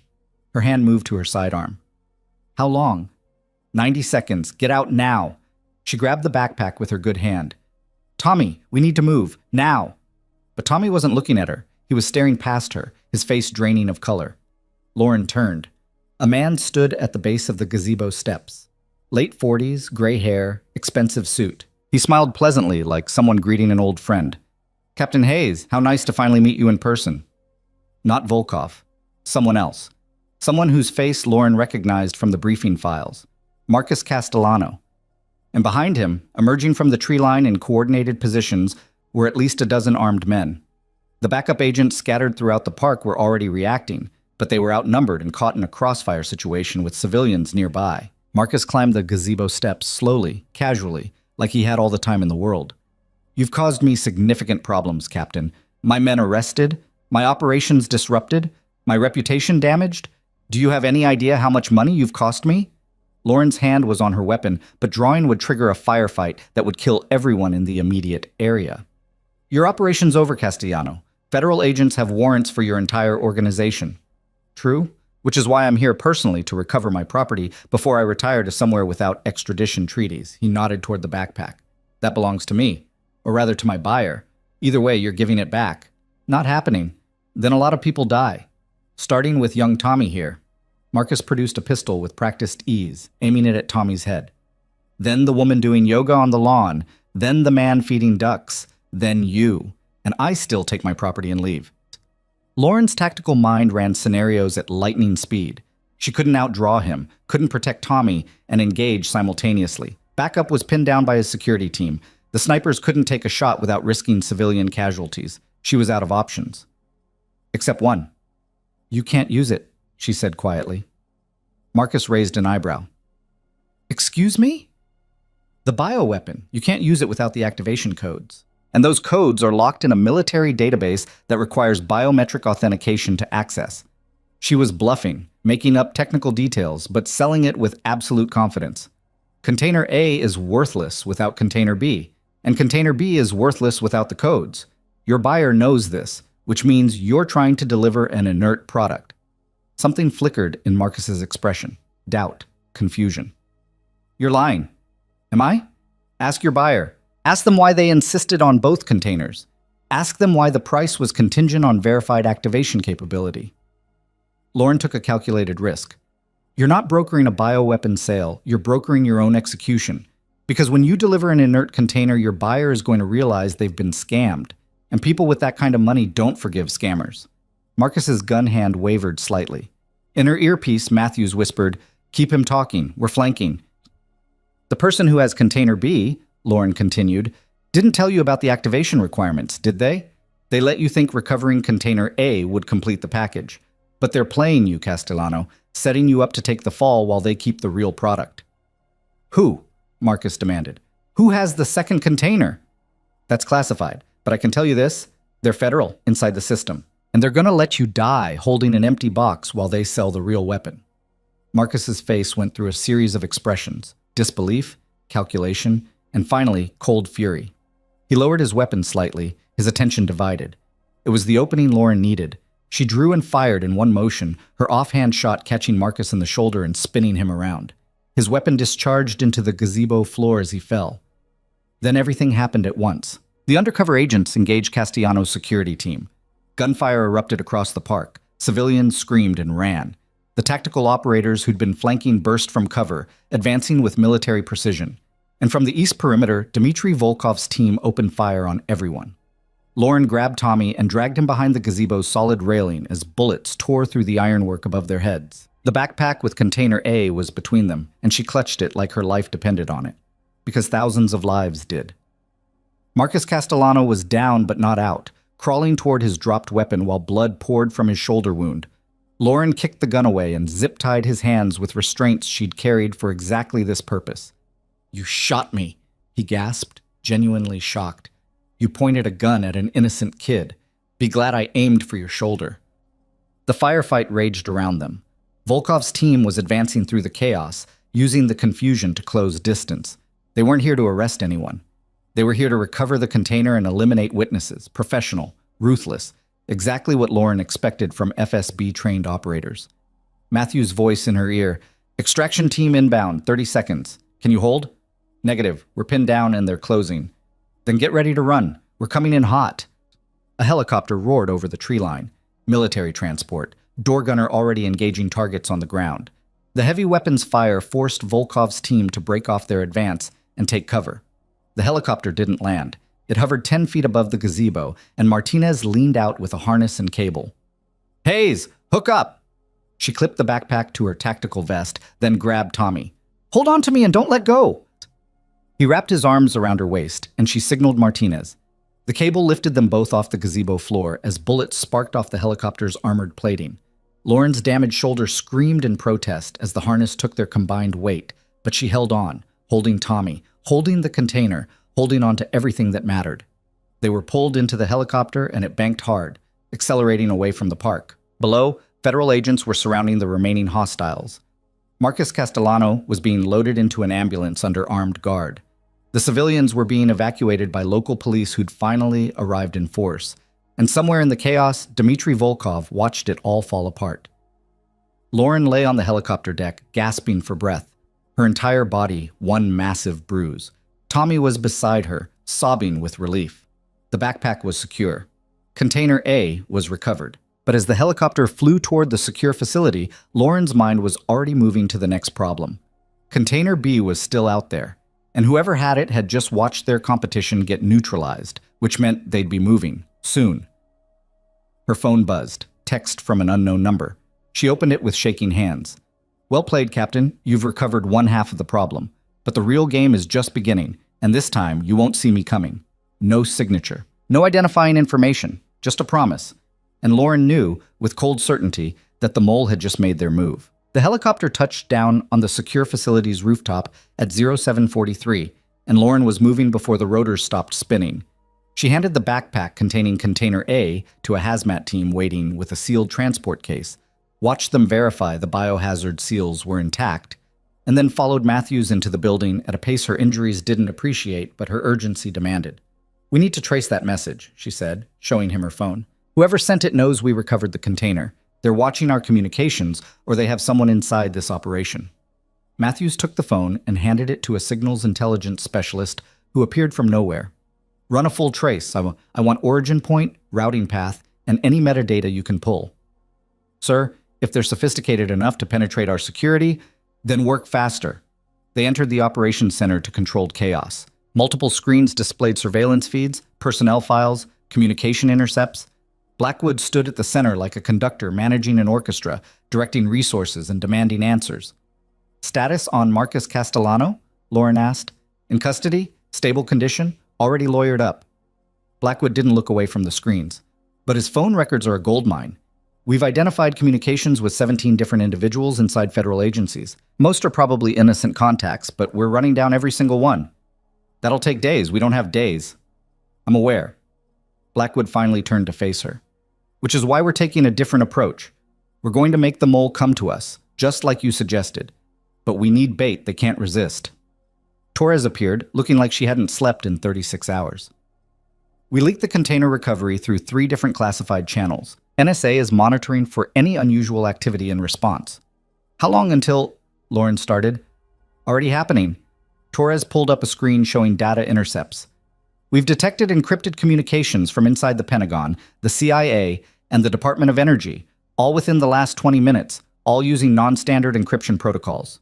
Matthews leaned closer. "Can we decrypt them?" "Working on it. But the very fact that someone's using private encryption instead of official secure channels tells us something's wrong." Torres highlighted one particular intercept. This one originated from the Department of Energy, from someone with access to classified research facilities. Blackwood's expression hardened. "The DOE manages some of our most sensitive bioweapon research and storage. If someone there has Container B, then they have the facilities to activate it, weaponize it, and deploy it without anyone knowing until it's too late." Lauren felt pieces clicking into place with terrible clarity. "We need a list of everyone in the DOE with both security clearance for bioweapons research and access to the convoy's route information." The specialist who'd taken her phone looked up. "Captain Hayes, I traced your message. It bounced through 17 different proxy servers across 4 continents, but I backtracked the original transmission point." "Where?" "A cell tower 3 miles from this facility, sent 45 minutes ago." He pulled up a map. Whoever sent it was close. Very close. The implications hit like a physical blow. Someone with real-time knowledge of the operation. Someone who knew exactly when Container A was recovered. Someone who was confident enough to send a taunting message from nearby. "Pull security footage from the perimeter," Matthews ordered. "Every camera, every checkpoint, everyone who came or went in the last hour." While the team worked, Lauren's tactical mind ran through scenarios. The mole had to be someone with deep access, high enough clearance to know about classified operations, connected enough to coordinate with the Castellanos and Volkov, ruthless enough to sell a bioweapon. That narrowed the field, but not enough. Blackwood's phone rang. He answered, listened, and his face went pale. "Are you certain?" "Yes." "Lock down the building. Nobody in or out. I'm on my way." He disconnected and looked at Matthews and Lauren. The Department of Energy just reported a security breach at their Level 4 biocontainment facility in Virginia. One of their senior researchers accessed a restricted vault 3 hours ago using emergency override codes. The vault contained backup samples from the original bioweapon project. "Container B," Lauren said. "Worse. They have Container B plus additional samples, enough to produce thousands of doses." Blackwood was already moving toward the door. "The researcher's name is Dr. Richard Vance, 30-year veteran, impeccable record, top secret clearance, and he hasn't been seen since he left the facility." Torres pulled up Vance's file on screen. Mid-60s, distinguished career, multiple commendations. The kind of person who would never be suspected. The perfect mole. "Financial records?" Lauren asked. Torres was already searching. "Nothing obvious, modest salary, appropriate savings, no major expenditures," but she stopped, zooming in on something. "His daughter, 28 years old, diagnosed with stage 4 lymphoma 2 years ago. Experimental treatment in Switzerland that costs $500,000 per session." The motive crystallized. Not greed, desperation. A father trying to save his child. "Where is she now?" Matthews asked. "According to medical records, she's been in remission for 6 months. Treatment was successful. Torres looked up. But the bills show that someone paid for it. Someone with very deep pockets. The buyer, Lauren said. They've been funding her treatment in exchange for Vance's cooperation. Blackwood grabbed his keys. We need to find him before he delivers that bioweapon. If it reaches international waters or leaves the country, he won't run, Lauren interrupted. Everyone looked at her. Think about it. He's been inside the system for 30 years. He knows how we operate. He knows that the moment we connected him to the breach, every airport, every border crossing, every port would be locked down. He can't leave the country. Then what's his play? Matthews asked. Lauren thought about the message on her phone. The confidence, the proximity to their facility. He's not running. He's delivering, and he's doing it locally. The buyer is here, Blackwood said. In Rivermont? Has to be. Volkov was here to provide security for the exchange. Marcus Castellano was the middleman. Everything converged on this city because this is where the sale was supposed to happen. Lauren moved to the map display, studying Rivermont's layout. Vance has the bioweapon. He has a buyer waiting. All he needs is a secure location to complete the exchange. Torres started pulling up data. Known Castellano properties. We've already raided most of them, but not a Castellano property. Too obvious, somewhere neutral, somewhere that wouldn't raise suspicion if federal personnel were present. Lauren's mind raced through possibilities.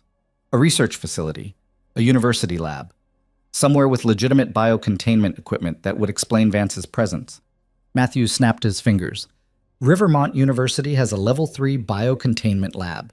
They do contract work for the DOE. Vance would have legitimate access as an inspector or consultant. Pull up the facility's security footage, Blackwood ordered. It took 90 seconds. When the footage loaded, it showed Dr. Richard Vance entering the university lab 40 minutes earlier, carrying a secure transport case and showing credentials to the security guard who waved him through without question. He's there right now, Torres said. Do we have assets in position? Not enough for a biocontainment breach scenario. Blackwood was already on his phone calling in tactical teams. We need hazmat, containment specialists, and enough firepower to secure the area. 20 minutes minimum. Lauren looked at the clock. We don't have 20 minutes. If the buyer is meeting him there, the exchange could be happening right now. Then we wait and intercept when they leave. And risk the bioweapon leaving the facility in a container we can't track? Lauren shook her head. I'm going in. Hayes, you're injured, exhausted, and you don't have backup. I'm also the only person in this room who's actually handled that bioweapon container. I know what I'm looking for. She was already moving toward the equipment lockers. Give me comms and a hazmat suit. I'll go in as a safety inspector, verify the situation, and maintain visual contact until your teams arrive. Matthews started to argue, but Blackwood cut him off. She's right. We need eyes inside before we commit to an assault. Hayes? He fixed her with a hard stare. You observe and report. You do not engage. Clear? Crystal. 20 minutes later, Lauren was pulling into Rivermont University's research complex dressed in a hazmat suit with DOE inspector credentials that the intelligence team had fabricated in record time. Her injuries screamed protest beneath the protective gear, but she'd taken more ibuprofen than was probably safe and wrapped her ribs tight enough to limit movement. Atlas was with her again. The veterinarian had cleared him for light duty despite his bandaged paw, and she needed the backup. More importantly, she needed the partner who'd never let her down. The security guard at the research building barely glanced at her credentials. Dr. Vance is already here. Said he was expecting DOE oversight. You can head straight to Lab 4. Thank you. She took the elevator down 2 levels to the biocontainment wing, Atlas padding quietly beside her. The hallway was empty, sterile, lit with fluorescent lights that hummed softly. Through the observation windows, she could see various labs, empty at this early hour except for automated equipment running experiments. Lab 4 was at the end of the corridor. Through the observation window, Lauren could see Dr. Vance working at a sealed containment unit. He wore a full hazmat suit, his movements precise and practiced. On the workstation beside him sat 2 cylindrical containers. Container B and whatever additional samples he'd taken from the DOE vault. But he wasn't alone. 2 figures in civilian clothing stood on the far side of the lab, watching him work. One was a tall man with military bearing who spoke into a phone periodically. The other was shorter, stockier, and very clearly armed despite the lab's security protocols. The buyer and his security. Lauren keyed her comms. Matthews, I have eyes on Vance and 2 hostiles in Lab 4. Bioweapon containers are visible. Vance appears to be preparing them for transport. Copy. Teams are 10 minutes out. Do not engage. She moved closer to the observation window, studying the scene. Vance's body language was wrong. Stiff, nervous, not the confidence of someone completing a lucrative sale. His hands shook slightly as he worked, and he kept glancing at the two men like he was afraid of them. This wasn't a willing transaction anymore. Something had changed. The taller man said something and Vance flinched. Then he carefully placed both containers into a specialized transport case, sealing it with biometric locks. The shorter man drew his weapon. Lauren's hand went to her sidearm as understanding hit. They weren't here to pay Vance, they were here to eliminate him and take the bioweapon without leaving loose ends.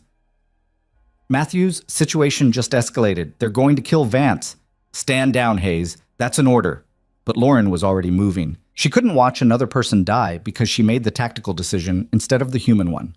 She hit the lab's emergency access override, a safety feature designed to allow rescue teams into contaminated areas, and the door hissed open.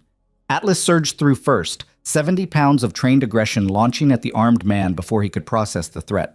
The dog's jaws clamped onto the gunman's wrist and he screamed, his weapon clattering across the lab floor. Lauren came through next, her own weapon drawn. Federal agent! On the ground now! The taller man reached for something inside his jacket, and she put 2 rounds into the wall beside his head. Don't! He froze, hands visible. Vance stumbled backward, eyes wide behind his hazmat mask. Who are you? Captain Lauren Hayes. I'm here to stop this sale. She kept her weapon trained on the tall man. Kick your phone toward me, slowly. He complied, his expression calculating rather than frightened. You're making a mistake, Captain. You have no idea what you're interfering with. Enlighten me. That bioweapon represents the next evolution of warfare. Precision population control, strategic denial of territory without infrastructure damage. He spoke like he was pitching a product. My clients will pay $50 million for this technology, enough to fund entire revolution movements, enough to reshape geopolitical landscapes. Your clients? Lauren kept her aim steady. Who are you? Someone who sees opportunities where others see threats. He smiled coldly. And someone with enough connections to make you disappear if you don't walk away right now. Atlas growled, still pinning the other man to the floor. Lauren looked at Dr. Vance. Is this what you wanted? To sell a weapon that could kill millions so your daughter could live? Vance's face crumpled. They said they'd just study it. Reverse engineer a cure for her cancer. I didn't know they wanted to weaponize it further. I didn't know... He broke down, sliding down the wall. I just wanted to save my daughter. You did save her. The treatment worked. She's in remission. Lauren kept one eye on the tall man. But these people don't care about medical research. They care about power. And you gave it to them. I know. Vance's voice was barely a whisper. I know what I've done. The people who could die because I was weak. Because I chose one life over thousands. The tall man laughed. How touching, but ultimately irrelevant. My associates know I'm here. If I don't walk out with that case in the next 5 minutes, they'll execute contingency plans that will make this little drama seem trivial. What contingency plans?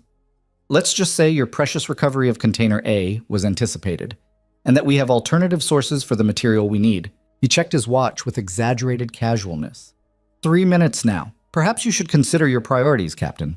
Lauren's mind raced. He was bluffing, had to be. But there was enough confidence in his voice to plant doubt. Her earpiece crackled. Matthews, urgent. Hayes, we've intercepted communications. Multiple targets moving on the university hospital. They're going after the patient samples from Mercy General, your hospital. Some of your COVID patients had hemorrhagic fever antibodies from experimental treatments last year. If they get those samples, the pieces fell into catastrophic place. This had never been just about the military bioweapon. It was about creating their own from medical research already in the civilian system. Research that was easier to access, harder to secure, and completely legal to study until someone weaponized it. Where's Volkov? Lauren demanded. The tall man smiled, completing the real transaction while you waste time here. Lauren made a decision that went against every order she'd been given. She looked at Vance. Can you neutralize those containers? Make them inert? Yes. There's a thermal destabilization protocol. It would break down the viral structure completely within 90 seconds. Do it, now. But my daughter, they said if I didn't deliver, your daughter is in FBI protective custody as of 30 minutes ago. She's safe. These people have no leverage over you anymore. Lauren hoped that was true. Hoped that someone in the alphabet soup of federal agencies had been smart enough to secure Vance's family. Make this right. Destroy what you created. Vance looked at the containers, at the transport case, at the two men who'd turned him into a traitor. Then he moved to the containment unit and began entering commands. The tall man lunged for the transport case. Lauren shot him in the leg. He went down screaming, and Atlas left the first gunman to pin the second, teeth at his throat, daring him to move. Neutralization sequence initiated, Vance said, his voice stronger now. 90 seconds to complete sterilization. Lauren keyed her comms. Matthews, Volkov is targeting the hospital. Mercy General. He's after patient samples from the experimental hemorrhagic fever treatments. You need to divert all available units there right now. We're already moving. Torres anticipated the possibility and had a team standing by. Matthews paused. Hayes, you disobeyed a direct order. Court-martial me later. Right now, stop Volkov. She could hear it through the comms, tactical teams mobilizing, vehicles racing through Rivermont streets, the controlled chaos of a major operation deploying at speed. The containment unit beeped. Green lights across the display. Sterilization complete, Vance announced. The bioweapon is inert, completely neutralized. Lauren felt tension she hadn't known she was carrying bleed out of her shoulders. One threat eliminated, but the bigger one was still active.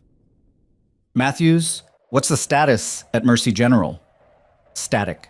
Then gunfire in the background. Then Matthews' voice, tight with concentration. We've engaged hostiles in the research wing. Volkov's team hit the facility with military precision, but we were waiting. It's going to get messy. I'm on my way. Negative. Secure your location and... Lauren was already running. She left Atlas guarding the two wounded men. Neither was going anywhere with 70 pounds of trained aggression watching them, and sprinted for her vehicle. Her ankles screamed protest. Her ribs felt like they were grinding together. Her shoulder throbbed with every heartbeat. She ran anyway. Mercy General Hospital was 12 minutes from the university at legal speeds. Lauren made it in 7, running red lights and using her emergency credentials to bypass traffic. She could see smoke rising from the hospital's east wing before she even reached the parking lot. The scene was controlled chaos. Police had established a perimeter. SWAT teams were preparing to breach. Paramedics were treating wounded security guards who'd been hit in the initial assault. Lauren found Matthews coordinating from a mobile command center. Status? Volkov's team penetrated the research wing and secured the sample storage. 3 of his operators are holding the position while he extracts the materials. We've got the building locked down, but he's threatening to execute hostages if we breach. How many hostages? 6, lab technicians who are working early shift. Lauren looked at the hospital building, 4 stories, multiple wings, hundreds of windows. She knew this place, had worked here for 8 months, knew the layout, the procedures, the people. The research wing has a secondary access point, she said. Service corridor used for equipment deliveries. It's locked from inside, but the ventilation system connects to the main building. Matthews pulled up building schematics. You're talking about crawling through HVAC ducts? I'm talking about getting behind Volkov's position before he knows I'm there. Lauren was already gearing up, ignoring her injuries, running on pure determination. Give me 15 minutes, then initiate breach from the front. He'll be focused on your entry team, won't expect approach from behind. Hayes, you can barely walk. Then it's a good thing I'm crawling. She didn't wait for approval, didn't wait for backup, just moved because people she'd worked with for 8 months were being held at gunpoint, and every second spent planning was a second they remained in danger. The service corridor entrance was exactly where she remembered, a maintenance door on the building's north side. She picked the lock with tools from her tactical kit and slipped inside, closing the door silently behind her. The corridor was dark, lit only by emergency lighting. She moved by feel and memory, finding the ventilation access panel and removing it with practiced efficiency. The duct beyond was narrow, barely wide enough for her to fit, and the thought of crawling through it with cracked ribs made her want to vomit. She crawled anyway. Every movement was agony. Every breath sent fire through her torso. But she'd learned long ago that pain was temporary and failure was permanent, so she pushed forward through the darkness, following the air currents and distant voices that echoed through the metal shaft. After what felt like hours but was probably 10 minutes, she reached a vent that overlooked the research wing's main laboratory. Through the grate, she could see the scene below. 6 lab technicians huddled in the corner, their hands zip-tied, terror on their faces. 3 of Volkov's operators stood guard, weapons ready, professional and alert. And at the central workstation, Dmitry Volkov himself worked with surgical precision, transferring patient samples from storage into a specialized transport container. The samples glowed faintly under UV light. Antibodies, plasma, genetic material from patients who'd survived experimental treatments. Not a weapon yet. But with the right expertise, the right facilities, These samples could be reverse engineered into something terrible. Volkov spoke into a radio. Package is secure. Initiating extraction sequence. One of his operators responded in Russian, then said in accented English, Federal teams are preparing to breach. 3 minutes maximum. More than enough. Volkov sealed the transport container and attached it to a tactical harness. Execute the hostages. Leave no witnesses. Lauren's blood ran cold. The 3 operators raised their weapons. She kicked out the vent grate and dropped through the opening before conscious thought could stop her. The fall was 8 feet, and she landed hard, her ankle giving out completely, but she was already firing as she hit the ground. First operator went down with 2 rounds center mass. Second turned toward her and caught a bullet in the shoulder. Third got his weapon up and managed one shot that sparked off the floor beside her before she put him down. Volkov spun, drawing his sidearm with the fluid speed of someone who'd done this 1,000 times. But Lauren was faster. Barely, painfully, desperately faster. Her shot caught his weapon hand and the gun flew across the room. He didn't stop, didn't hesitate. Just came at her with the cold efficiency of a trained killer, closing the distance before she could fire again. They went down in a tangle of limbs and violence. Lauren's injuries betrayed her. Her left arm was useless. Her ribs screamed. Her ankle couldn't support weight. But she'd learned to fight in worse conditions, against better opponents, in places where losing meant death. She used his momentum against him, rolled with his attack, brought her knee up into his solar plexus. He grunted but didn't slow, his hands going for her throat with killing intent. Lauren blocked, twisted, and drove her elbow into his temple with everything she had left. Volkov's eyes went unfocused, and he collapsed. She zip-tied him with shaking hands, then turned to the hostages. Is anyone hurt? They shook their heads, too shocked to speak. The breach team crashed through the main doors 30 seconds later, weapons raised, clearing the room with tactical precision. They found Lauren sitting against the wall, breathing hard, surrounded by unconscious or wounded hostiles, the transport container secure beside her. Matthews appeared in the doorway, took in the scene, and swore softly. I specifically told you not to engage. I had to get creative. You disobeyed multiple direct orders, endangered yourself, compromised the operation. I saved 6 lives and secured the bioweapon samples. Lauren tried to stand and her legs gave out. Martinez caught her before she hit the floor. How'd I do? Matthews tried to maintain his stern expression, but failed. Recklessly, heroically, exactly as advertised. He looked at the secured hostiles. Volkov's going to face charges in about 15 different jurisdictions. Marcus Castellano is already rolling on his organization to reduce his sentence. Dr. Vance has offered full cooperation in exchange for leniency. It's over, Hayes. You won. Lauren looked at the lab technicians being checked by paramedics, at the secured bioweapon samples that would be destroyed rather than weaponized, at the unconscious form of a man who'd killed dozens across multiple continents and would finally face justice. We won, she corrected. All of us. The next 72 hours passed in a blur of debriefings, medical treatment, and media coverage that Lauren tried desperately to avoid. The official story released to the press was sanitized. Federal task force breaks up terrorist plot, several arrests, no casualties, investigation ongoing. The details about bioweapons and international conspiracy remained classified, but the unofficial story spread through different channels. At Mercy General Hospital, where Lauren was required to spend 48 hours under observation for her injuries, the staff treated her differently. Not with the distant professionalism she'd experienced before, but with genuine respect. Nurses who'd barely acknowledged her existence now stopped to thank her.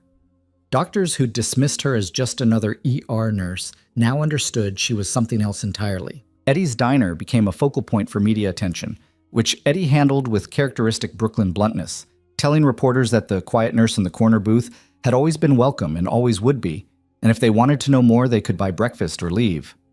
Marissa visited Lauren in the hospital, bringing flowers and tears.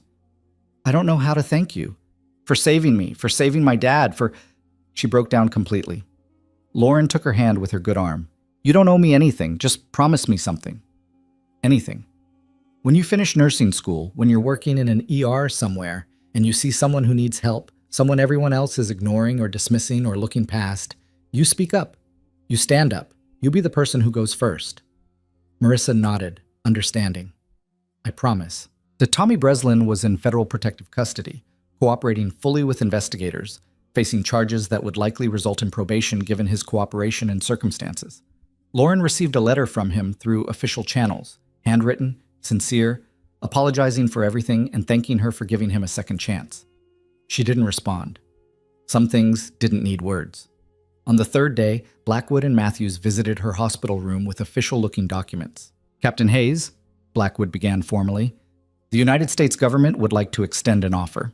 Based on your performance during this operation, we believe you could be a valuable asset to Joint Special Operations Command, specifically to a unit that handles threats that fall between conventional military action and civilian law enforcement." Lauren looked at the documents without picking them up. "What kind of unit?" "The kind that doesn't officially exist. The kind that operates in the gray areas where bureaucracy fails and speed matters. You'd have resources, support, the ability to make a real difference." Matthews leaned forward. "You'd be doing what you do best, standing up when everyone else sits down." "And my cover as a nurse?"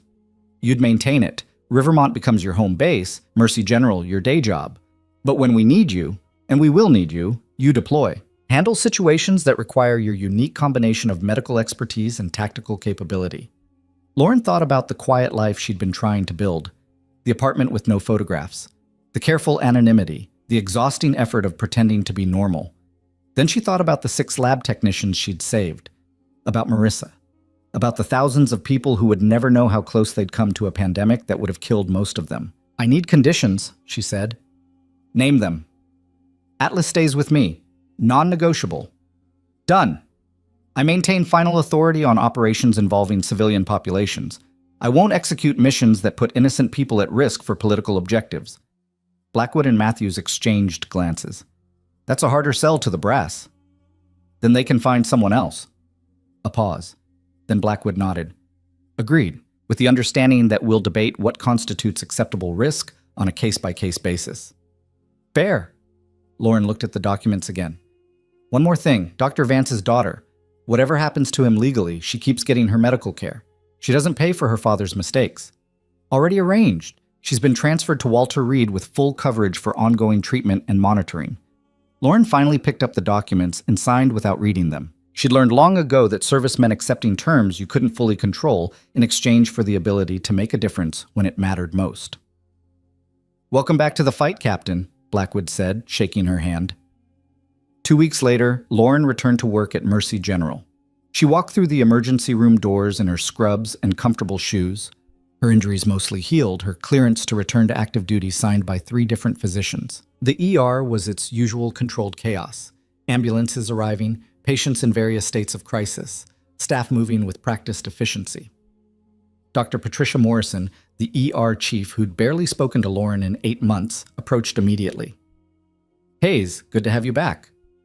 "Thank you, Dr. Morrison." "I read the official reports. Classified details redacted, but enough to understand you did something extraordinary." Morrison's usual stern expression softened slightly. "I also owe you an apology. I dismissed you as just another competent nurse.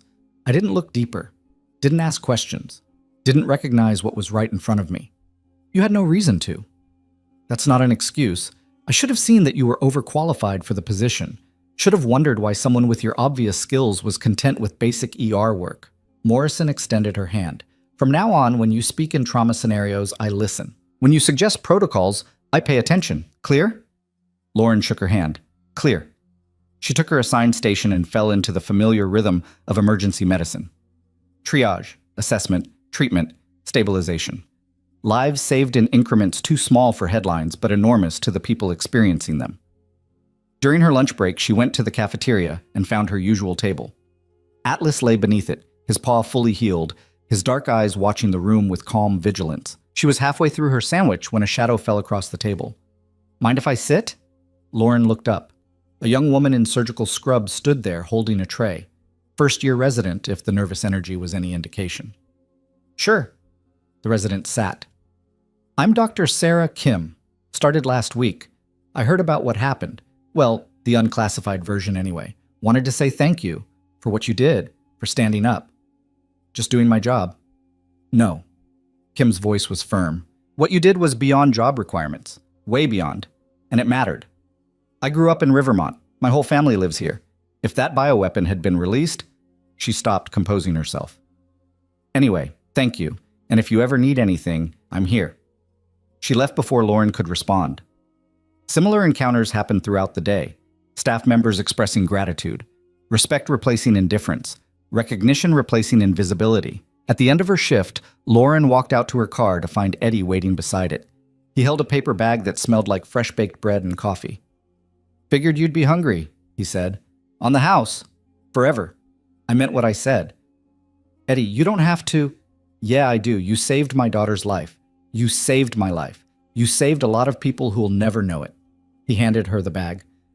"This is a small thing. Let me do small things." She accepted the bag. "Thank you." Marissa starts her clinical rotations next month. She requested Mercy General specifically, said she wanted to work with the best. Eddie smiled. "That's you, in case it wasn't clear." He left before she could respond to that either. Lauren drove home as the sun set over Rivermont, painting the sky in shades of orange and gold. The city looked different now. Not because it had changed, but because she had. She wasn't hiding anymore, wasn't pretending to be something less than she was. She was exactly who she'd always been. The difference was that people saw it now.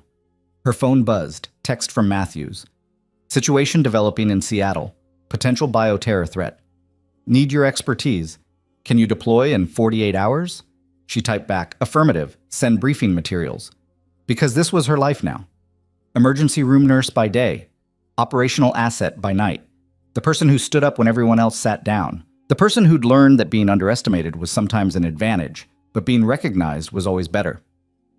She pulled into her apartment complex, and Atlas bounded out of the car, eager for his evening routine. As she followed him up the stairs, Lauren thought about the journey from that morning in the diner. The moment when 3 men had made the mistake of thinking a tired nurse in scrubs couldn't possibly be a threat. They'd learned otherwise. The whole city had learned otherwise. And now, whenever someone in Rivermont told the story of the quiet nurse who saved thousands of lives, who faced down terrorists and dismantled a bioweapon conspiracy, who proved that heroism didn't announce itself with fanfare, but revealed itself in the moment when action was required, they told it with respect, with understanding, with the recognition that sometimes the most powerful people in the room are the ones nobody notices until the moment they stand up and change everything.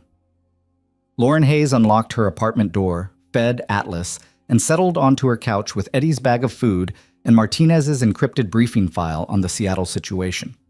She had 48 hours before her next deployment. She intended to use them well, because she'd spent 8 months trying to be invisible, trying to blend in, trying to forget who she was and what she was capable of. Never again. From now on, she'd be exactly who she was meant to be. A healer and a warrior, a professional and a protector, someone who'd earned her quiet life but would never hesitate to defend it when the moment demanded action. The nurse in the corner booth, who turned out to be so much more, and who would keep proving it, one saved life at a time, for as long as she drew breath.